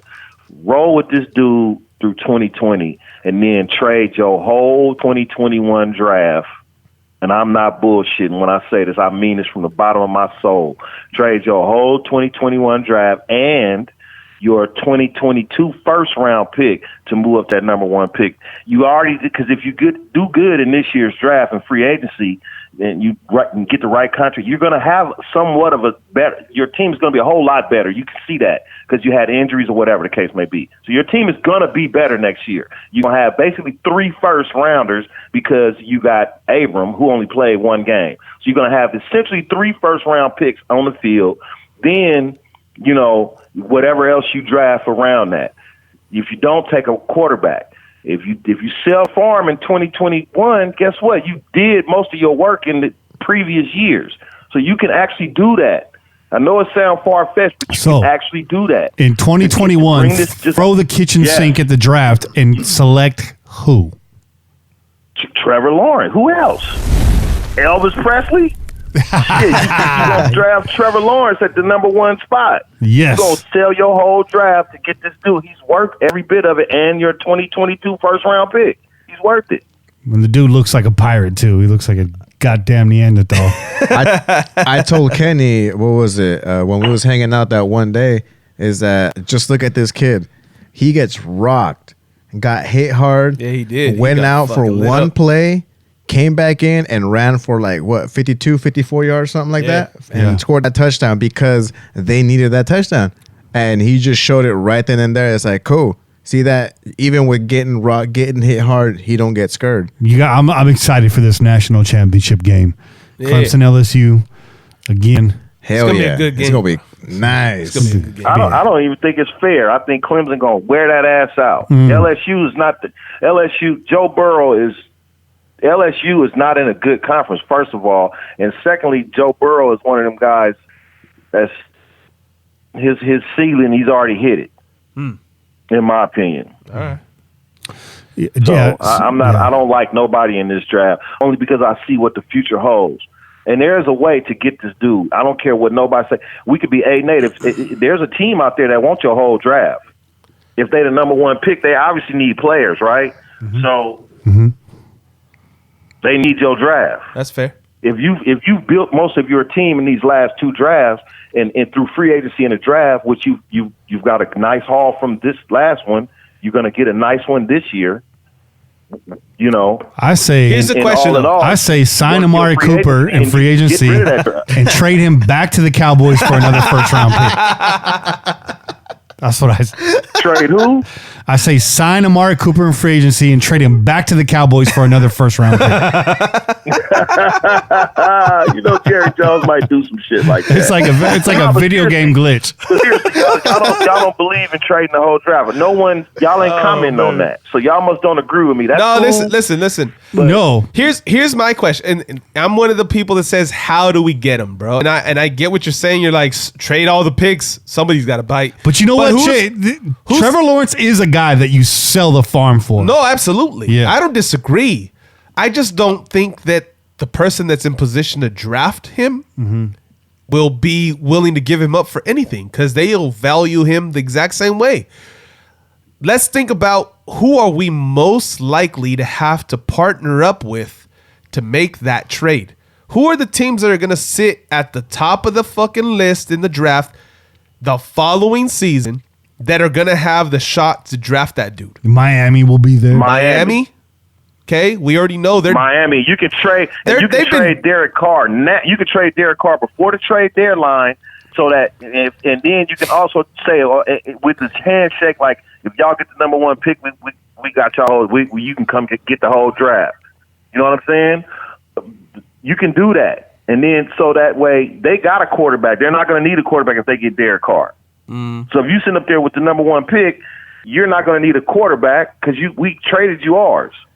Yeah. You know what I'm saying? But there's a reason why we traded yours. No, listen. So Miami, who else might fall at the top of that list? Maybe Cincinnati again. Cincinnati, Washington. Washington. WKRP in Cincinnati. You know, Washington cleaned house, but personnel wise, they still got a long way to go in Washington. So hey, listen. Panthers. The Panthers. You think- the Panthers about to hit a real dark period, man. You think Cincinnati would pull something like Arizona would?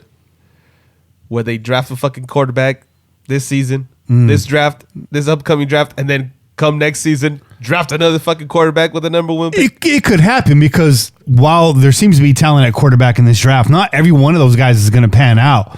Right. And Cincinnati has shown like they have not found a quarterback since Carson Palmer. We'll give them that. Yeah. But before then, it was Boomer Esiason. Those 10 poles are really far apart. Yeah. So who knows, man? Not very sturdy. And Miami the same way. When's the last time Miami's had a quarterback? Fucking Dan Marino, bro. Dan Marino, with them isotoner gloves. If you're a GM and I'm offering you 7 or 8 extra picks, even if you need a quarterback. Okay, let's just say if you need a quarterback, you really need one, and I'm saying I'm giving you 8 picks plus your 8 picks. So that's in 16 picks. You can't get another quarterback. You got to have Trevor Lawrence that bad. Like that's the conversation I'm having GM to GM. Mm-hmm. You got 6. You gonna pass up a whole 8 picks, 7, 8 picks? That's all I'm saying. Yeah, it's true, and a lot of it depends on how far up do we have to move next year. Where are we going to land? What collateral do we have to offer? You know, if we shit the bed and we're sitting down there at 28, that's a long climb. Yeah. That's a long climb.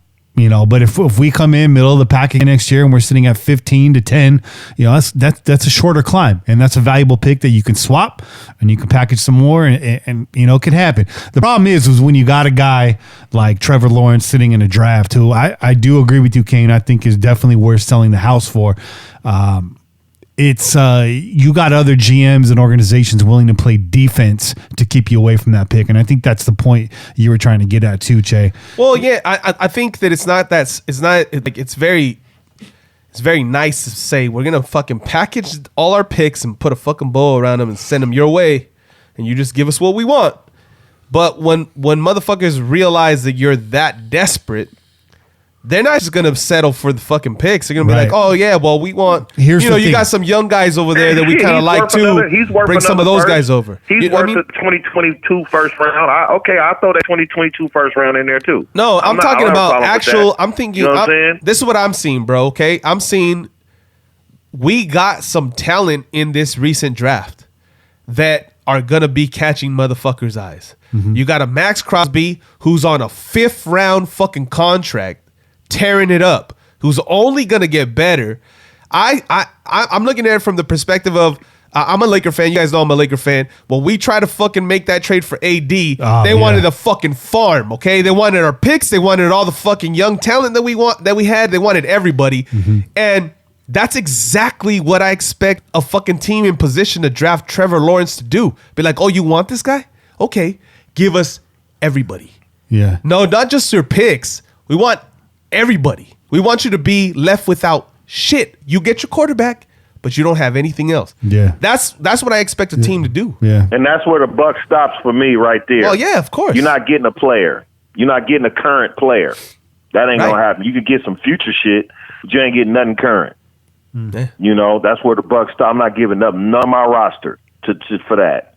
I mean, he's worth it, but am I not? I'm trying to build something here. See, y'all forgot what I said in the beginning. We already building some shit. So if you add Trevor Lawrence to what you built these last 2 years, you're gonna win 10 games. No, bro, I'm not forgetting. I'm not forgetting anything. I hear you and I agree with you. That's a beautiful fucking thing if we could pull it off. Yeah. You add Trevor Lawrence to what is already established and what we've already built up into that point.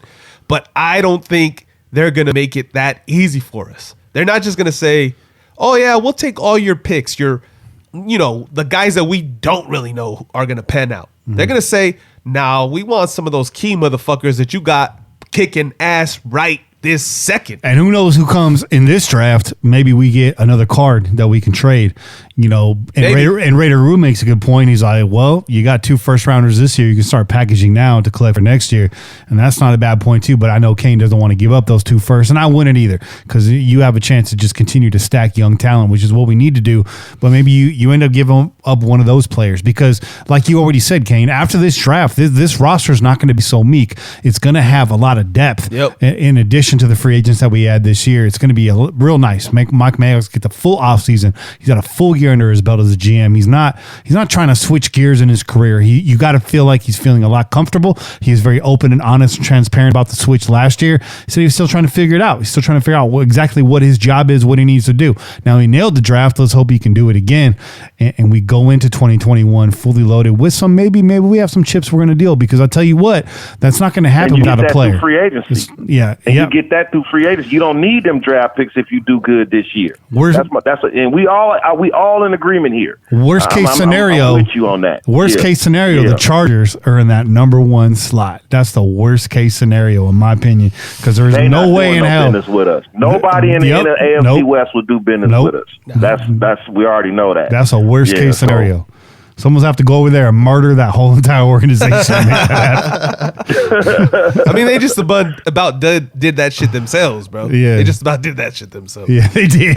They pretty much did. I mean, when you're trying to, sell tattoos and shit just to make you a fan, that's pretty much marking the whole organization right there. Oh man, Kane, it's been fantastic. It's 2020, dog. What's a goal of yours this year? You got a personal goal, not a resolution, but what's a goal for Kane in 2020? Well, I kind of already established one of my goals. I was been trying to get my own spot, so I'm about to be moving into my own spot next week. Nice. What's up with the housewarming party, though? One of my 2020 goals is already settled, huh? What's up with the house party, though? Man, shit! When I get in and get settled, I'll give you a call. We can hook it up. I got a nice little patio. You know what I mean?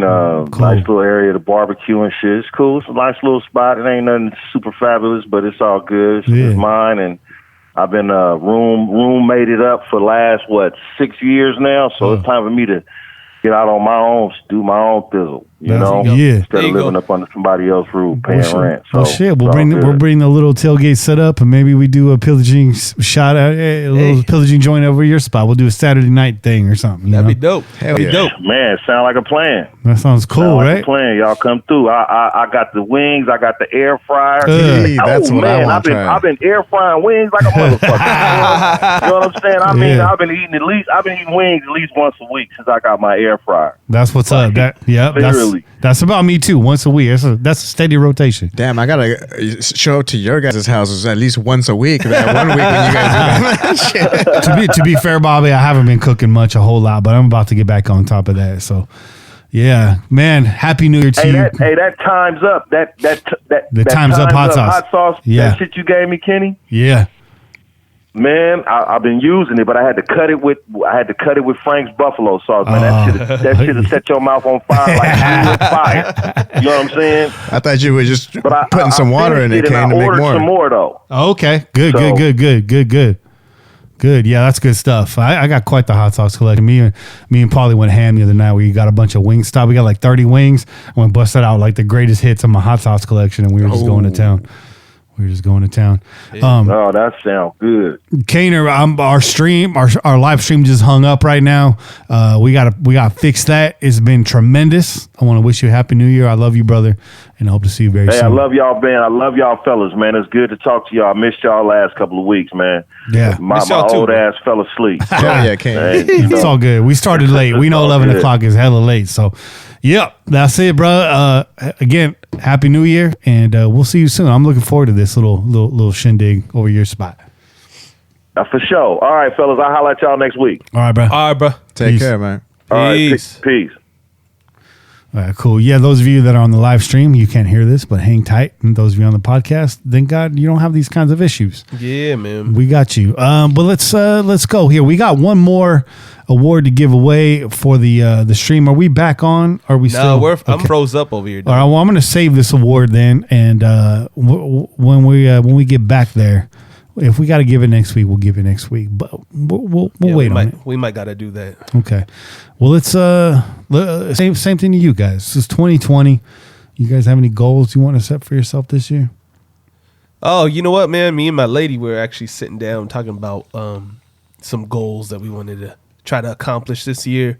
Because every year we say we want to do some things, and then, time starts going by and fucking daily life takes place, and little by little the days go by, and you ain't getting that shit done that you said you were gonna get done. Yeah. Yep. So we're really trying to make it a point to fucking put those fucking goals in front of us so that we're reminded of them on a regular fucking basis, and we can actually knock them out as we see them. So one of my goals, and I've actually told you this goal, is that I need to try to knock out some artwork, man.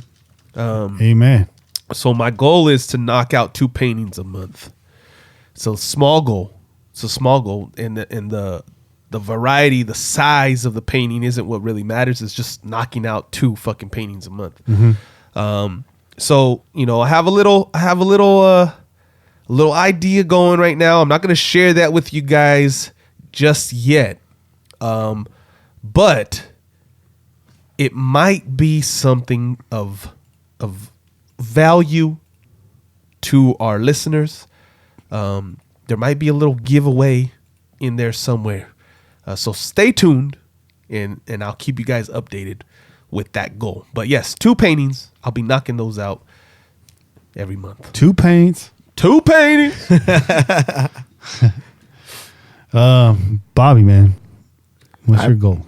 I got one goal that I hopefully will get going pretty soon, and I talked to y'all about it, is getting that little project going. Yeah. And I'm right here for you, man. You can record it right here if you want to. Hell yeah, man. I'll set the time aside. You come over on a weekday, and we'll knock it out. And you know what, dog? It helps you out too, dog. You can tune up on your Espanol. Yeah. So just so you guys know, we got just a little behind the scenes in the works. Bobby really wants to get out there and do a Spanish speaking Raiders podcast. Hell yeah. We feel like his personality, obviously his mastery of the language, your first language, no doubt. Yeah, of course. But it's your sense of humor that you bring to it also. Yeah, you're a lot funnier in Spanish. You're pretty damn funny in English. And so, well, I'm usually pretty drunk and high when I'm talking to y'all in Espanol, dude. So of course, it's always on point. So, I mean, not only that too, but it's also a lot of y'all, a lot of the cats on the chat as well. Yeah. I mean, it's some of that. You got to bring a little bit of everyone's personality to the mic, because, I mean, hell, dude, Kenny called me out, dude. I was over here, shaking like a leaf the first time I hung out with y'all, dude. So it's not always easy for everybody. And me, dude, I think it was our homegirl Angria who said, "You're the chattiest stoner I know, Bobby." And so I was like, you know what? I like that. So definitely gonna hopefully get this going. I ain't trying to put out no no BS, no halfway work or whatever, man. Because have to make sure that all the family is represented well, man. Mm-hmm. So definitely, that's one goal that I want to get going. That's what's up, brother. That's awesome. That's what's up. I'm looking forward to that. Let's make that happen, man. Give me a call. Let's talk about it. It's brainstorm. I'm always here. My goal this year, I want to get my lady moved in. It's time to take our relationship to the next level. There you go. So I definitely want to do that. Somewhere what you're talking about. So that's a goal of mine is to make that happen. And I gotta lose some of this damn weight, bro. Hey, I got another one. I'm not trying to throw more shit on your plate because I know your plate's full, dog. Yeah. But we've discussed this many a times, and I'm willing to take part in this goal as well. But we've talked about getting this studio looking a certain way. Yeah. And so, if you're willing to take on that challenge, I'm willing to do it, bro. I'm willing to take on that challenge with you. Yeah. And get this studio to really look the way that we've talked about. And then bring the Crow's Nest live video stream into full effect. Yeah. Get them fucking round robin ones, bro. Yeah. You know what I mean? Get everybody just bunched up around the table. No backdrops, no green screens. Just studio. I got my friend Jonathan built a table for the Drink Tank podcast. Yeah. That's a triangle. I'm going to try to maybe buy that off of him because it's just sitting in the workshop right now. That's what's up. So maybe we can bring that in here too. But yeah, we got to renovate this room. We got to make it look really nice and proper and maintain that funky vibe. Absolutely. At the same time. Absolutely. It is getting late, guys. It is 10:20 p.m. in the Crow's Nest right now. We're sitting on just 2 phone calls. Can we go to those and then we'll get the hell out of here? I mean, we can go to them, dog. Like I said, I don't know what's going on over here. My end is froze up. Yeah. I know that the stream is froze up, and actually the chat's still going, thankfully, man. Yeah. What are they talking about though? Hardcore over here talking about that it was Carr that brought down the internet because he heard us handing out that award, so instead of blocking us, he just straight out just ran over here and just cut off the Wi-Fi. Did he contact Al Gore? He contacted internet, Al Gore. You created this mess. He contacted AOL, bro. One thing you could do is stop the OBS stream and start it again. You could also. I can't even. This is just froze up, dude. The computer ain't even. Look it. I'm not even. Oh, so your computer froze? Yeah, the computer's froze. Okay. Well, I guess we have to finish this offline. Then we'll just run it. You could probably. Should I unplug this? Will it affect us here? Yeah, it will. Yeah. So just let it. Just let it be, right? Till we finish up. Yeah. That's what I was thinking. Yeah. So anyway, let's get into this to some of these phone calls, man. Yo, what's up, Kenny, Che? This is AJ. Man, I just finished jerking it to your last podcast. I barely lasted like a minute. That was great. I love to hate on Derek Carr. It's well deserved. As you know, I have not been a supporter of his for a while now.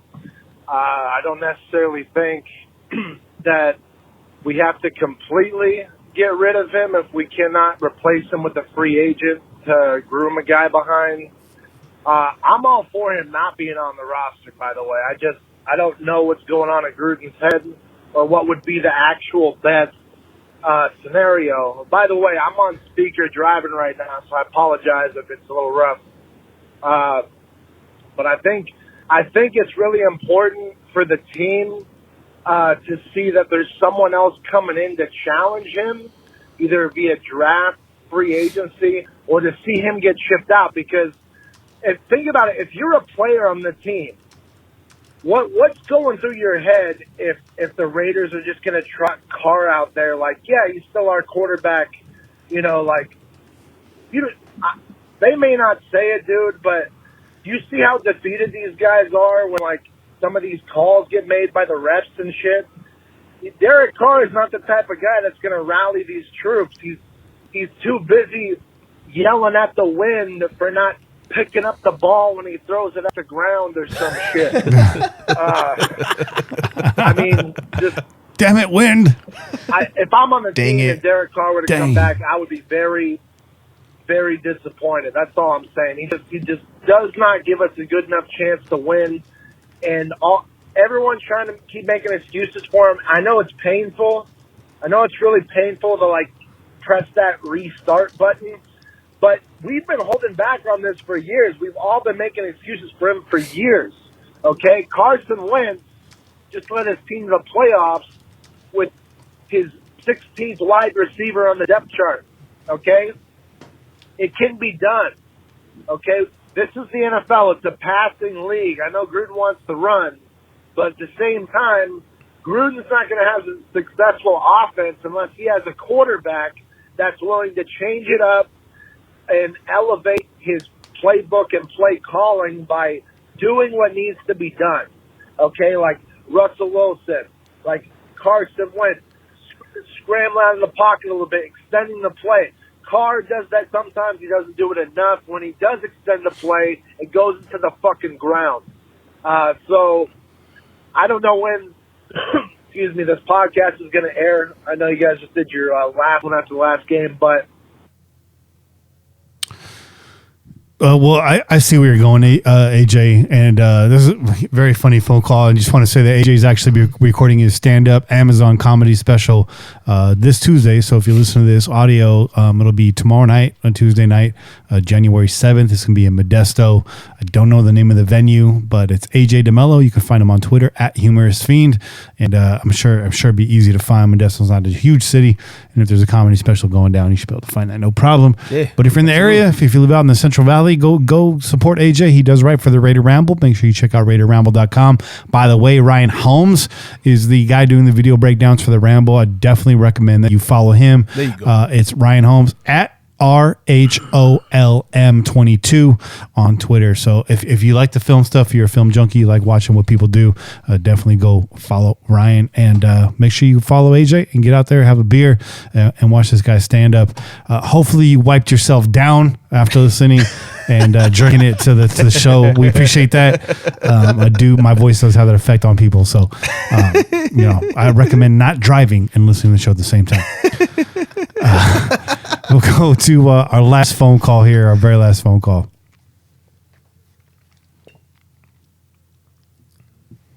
And we having problems over here too? Man.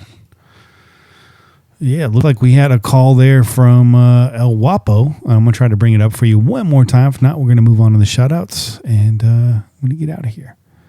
Oh, looks like we actually got a lot more calls come in. Here we go. What's up, Pillagers? It's Wop. Well, the season of mixed feelings is what it feels like. As one part, I feel happy that we did better than we did last year. Second part, I'm fucking angry because dumbass fucking Carr led us to absolutely no fucking wins the last part of the fucking season, man. That's just humiliating. I mean, he gets the trash can player of the year, I think. There you go. Fucking rookie quarterbacks outplayed his ass. How many fucking people outplayed his ass? How many times did he throw the fucking ball away? The one that gets me, the one play that just sticks in my mind, is when he almost got sacked, but the two guys ran into each other, and he squeezed out of there, but he still fell down. Yeah. Oh, man, what a fucking loser, man. I'm so sick of that motherfucker. Oh, he gets double trash can award. Double trash can, dumpster fire. Play, horrible decision making, but yet motherfuckers want him around. I don't. He sucks ass. I'm tired of it. I'd give another award to fucking Paul Gunther. How many Raiders football players that couldn't play this year are now on playoff teams and playing their asses off? Obviously, the coach is not fucking good. I'll take that one because I thought he was going to be a good addition. Nope, he sucks ass too. He gets an award. Oh, looks a highlight that I did like. I mean, you got to give a couple of awards out to Renfro, to Josh Jacobs, Max Crosby. They all played their fucking asses off. Yep. They get awards too. Yep. Good awards, not the bad ones. Yeah, though. good ones. Just fuck, man. And we're going into next year. Year 7. Hopefully we get rid of fucking Carr and we're not holding on to the same fucking prayer that he's just going to somehow magically become the best fucking quarterback on the planet. Which I know is not going to happen, but, what it is what it is. fucking sick of it, man.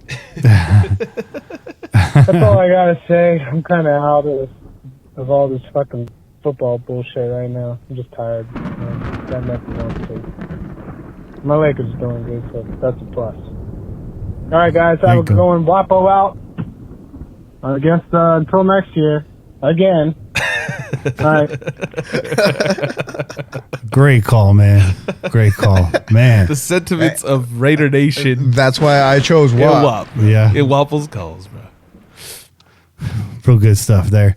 We got a few more calls. You guys want to check these out? They're short. Yeah, let's listen. All right, they're short. So this is 719. Let's see what's up here. This hardcore Raider calling in. He's doing a lot of work this weekend.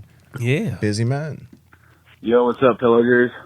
Kenny, Jay, Kane, this hardcore Raider coming at you, man. I just want to say, hope everybody has a good New Year, and it's going to be an exciting off season. I think it's going to be one of the most exciting off seasons we've had in a long time with all the cap space and needs and move, and it's just, as sad as it is to say goodbye to Oakland, it's the start of a new era. And, I know there's a lot of Raider fans fighting each other, and, about the Carr thing and the quarterback position and whatnot. And, one thing I'll say, man, is just, stick together through all this shit, no matter if you're, on one side of the fence or the other, don't let your personal feelings get so involved where we're attacking each other personally and all that stuff, man. Cause, at the end of it, I trust Mayock and Gruden. They haven't proved, anything other than to put that trust in them, and they're going to get this team going in the right direction, no matter what happens. So, just use your brain. Don't be stupid. And, trust the organization to get this shit right.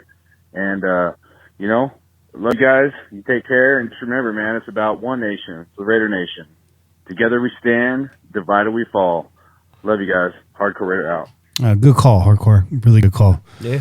Very restrained and to the point. That was good. That was a really good call. And positivity, man. Hey, give it up for hardcore coming through with some positivity, some positive outlook. Give it out to WAP for creating the Stormies, man. The Stormy Awards. Let's go to the 561 here. Hey, fellas. What's going on? Hello, Raider Nation. Everyone else. Couple things.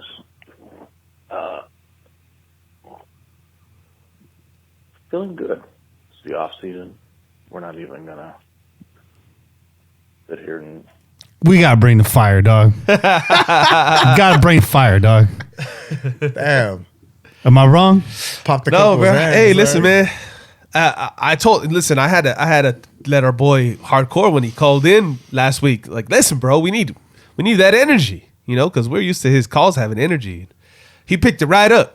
We got to say the same thing, man. If you're gonna call, you're gonna leave a message. We're not asking you to be angry. We're not asking you to be super happy and overexcited about our team either. Yeah. We just want you to bring some energy. I've been talking for 3 hours. Yeah. Yeah, bro. I'm 2 coffees in. I don't want to be falling asleep over here, man. Gotta wake me up, bro. My man's trying to hit up Darren Waller for that feel good right now. Oh, damn. I'll just play. I'm a habitual line stepper. Punishment chips. Call back, brother. Call back. We want to hear what you got to say, but for a 3-minute call, you just bring it up a notch, dog. Yeah. We need energy. We need that energy, man. Especially here. We're winding down the show. Yeah. We need some energy. And I say that with peace and love. Absolutely. And love. And appreciation. We appreciate you for fucking taking the time to call in, dog. Let's go to the 757. It's a short call. What's up, motherfuckers? There you go. Joe. Yeah. I got a couple beers in me, man. Over here, I'm picking some cactus out of my fingers and shit. Damn. Damn. Went out and did some dumb shit. Hey, so check this out, man. Hey, I got a call, man, because I had to throw it out there for my boy, man. If Malcolm don't get an award, then we got you. Something's wrong with the universe. We got you, bro. That dude brings the fucking intensity. Yeah. I wanna hang out with this dude at every single Vegas tailgate. Yeah. For the rest of my life. Yeah. It's like WWF 1980s had sex with the damn Cat Burton from Big Trouble in Little China. Yeah. A baby, and that little baby turned into Malcolm. Just win, baby. Yeah, Mojo, solid call. Make sure you check out Mojo Raiders Mojo. podcast on YouTube. You just look for Mojo's podcast. Mojo Raider. that Mojo Rising. I hooked him up with the beat, but he took it from there, man. Mojo's doing a good show too. That's what's up. Always new Raiders content coming out. The last kind of wave of new content has been really good. It's been really good. So appreciate you guys are doing. What Hardcore's doing, bringing all the voices together, and what Mojo's doing out there, picking fucking cactus out of his damn hands and still getting the job done. All right, so this looks like an interesting call. This is from a blocked number. I don't know. I'm reading the transcript. I'm hoping it's wrong, but let's go. As a Steelers fan, what do y'all think you should do with Derek Carr?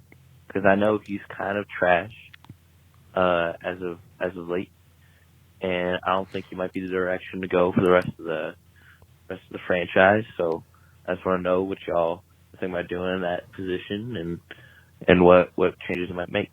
All right. We're going to trade him to your team for a 3rd and a 5th round pick. That's what we're going to do. Right? That's accurate. I like it. Yeah. That's about right. That's about right. Listen, man, as a Steelers fan, that's the problem. You're a Steelers fan, and you don't fucking pay attention to when we fucking talk. You ain't on here all the time. So if you had paid attention to our show, if you weren't a Steelers fan, you would fucking know what we want to do with Derek Carr. Okay? It's kind of what we want to do with some Steelers fans. Just saying. Just putting it out there. As a Steelers fan, we appreciated you called into a Raiders podcast. I don't know how you found us, but that's pretty cool, man. I mean, I would never call a Steelers podcast. I'd be like, why? But here you are, and it was a decent question. But that's the answer. We're going to trade them to you guys for a 3rd and a 5th round pick. I actually have another good idea as well, and it kind of goes with what Mojo was talking with his call. Is that what we're going to do is we're going to have Malcolm be Derek Carr's life coach. Yeah. And he's going to straight out teach the motherfucker some intensity and shit. Smash cut to Malcolm yelling at Derek, X gonna give it to you. Before you know it, Derek Carr going to be walking on that field with fucking hangers and shirts and shit, dog. Fucking making it happen, dog. When you see Derek Carr roll out in the fucking field with like 15 goddamn wristbands and a goddamn headband, you know, sweaty, bro, you know Malcolm done got through to him. Okay, rolling up, bumping that Macho Man rap album. Be a man, Hogan.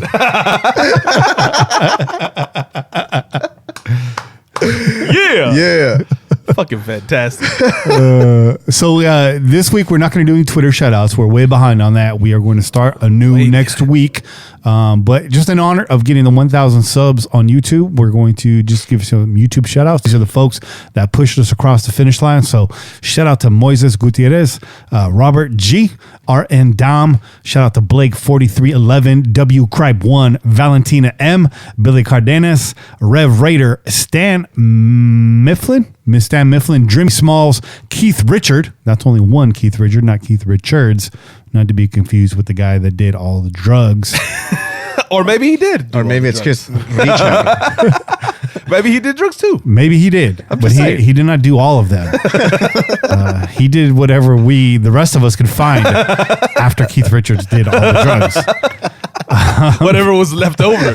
People were like, Coke really died out for a while. No, it didn't. Keith Richards did it all. And then they made some more. Shout out. Hey, AJ, can I open up for you? Shout out to Jose M. Gonzalez. Shout out to Berserko Lewis. You're going to die on that hill, bro. I'm sorry to say, but Derek Carr, you're going to die on that hill, dog. But I appreciate your energy. You're a really, really fun guy to hang out with. We love you. Shout out to Olivia Gentry. I know who you are. I appreciate you. Love you too. Johnny Chavez 5. Johnny 5 is alive. Johnny 5. Shout out to Tommy West, Tomas West, Jonas Miner, Young Vet OG. You got the word young and OG in your name. And while that's very confusing, I think it's pretty cool. Shout out to Rob W1209, John Saranara, Iestros. I don't know how to pronounce that. Astros. I'm not sure. Shout out to Vegas Mark 725. AJ DeMello, who subscribed on YouTube. Appreciate you. What took you so long? Just kidding. he just kept. He didn't last long enough to subscribe. He was busted the hell out. Damn it! I missed the ad again. and last but not least, shout out to Imperfect Believer. Really quick before I get out of the way here, big shout outs to all you that donated. Shout out to Mike Cole, Rotorhead Brewing, Ken Cruz, Red Frog Networks, Mark Zamora, Jalen Davenport, Richard Lacassi, Richard Mark Soto, of course David and Melody. I was always great talking to you, David. And shout out to D-Man, man, Daryl Padilla. We love you guys and all of those that donated today in the chat. Josh, Pete, and the good doc, man. So we like it, and we love you, and we appreciate it. Absolutely, man. Definitely. Absolutely.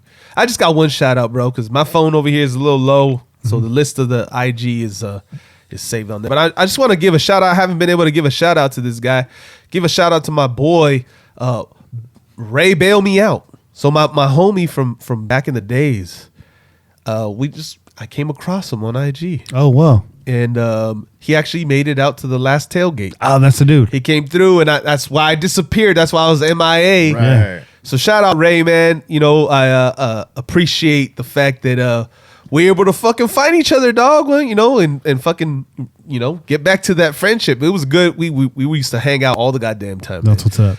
He's probably one of the guys that encouraged me to play football because I hadn't really played football before. Man. And I tell the story about how I just kind of followed him around because he was fucking gonna try out for right tackle. And I I followed him. I was like, I'm about the same size as you, dog. I guess I'll go play right tackle too. And then the coach was like, you don't fucking right tackle, bro. You go play tight end.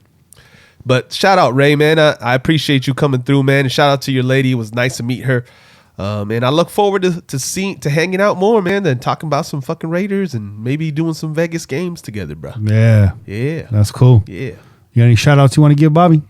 Just to my boy Moki Cerna. There it is. Yo, that cat has come through with them chelas, and as soon as I tuned him into this is all he listened to, man. That's what's up. And it's crazy. When I told him, I was like, you gotta get on that live chat. Yeah. And as soon as he did, he's like, dude, this is the shit, man. He's like, this is the one right here. So I had to definitely give him a big shout out, man, because he's a cool cat. That's cool. And that was, he gave us the Maison, right? Yes, sir. But by the way, that's the best beer, in my opinion, that we reviewed all year. And I missed out, dude. I know you did. It was good, dude. man. It was earthy. It had depth. That profile on that fucking flavor was just deep. Yeah. Sour, oaky, smoky, earthy, fruity, everything. Damn, it's all right. I was deep too. Balls deep. That's what I'm talking about. This episode brought to you by Blue Chew. I'm Bobby Wasabi, and I approve of this message. Oh, sorry, Red Chew, north. The Red Chews thing. Anyways, that's it for this week's show. Tune in every week wherever podcasts are found. Call and leave a message to be played on air at 408-909-PJFF. Download the official Pillaging app, available for iOS and Android. Your direct portal to the show, DC40customtees.com, and of course, onenationfanwear.com, where you can find the best Raiders fan gear in the world. Please, if you can, donate to the show. You can do so right here in our live chat if you join us, or paypal.me/PJ4F. Very simple, $1 a week. That's all we ask. If not, hey, just tune in. We appreciate the support. Make sure you listen to our network partners on the Crow's Nest Podcast Network. This has been a production of the Crow's Nest Podcast Network. Keep the wind in your sails and the rum in your mug. And until then, pillage on, Raider Nation. I'm Kenny Stapler, joined every week by Boy Chick, Bobby Wasabi. We out here. Peace. Go Raiders.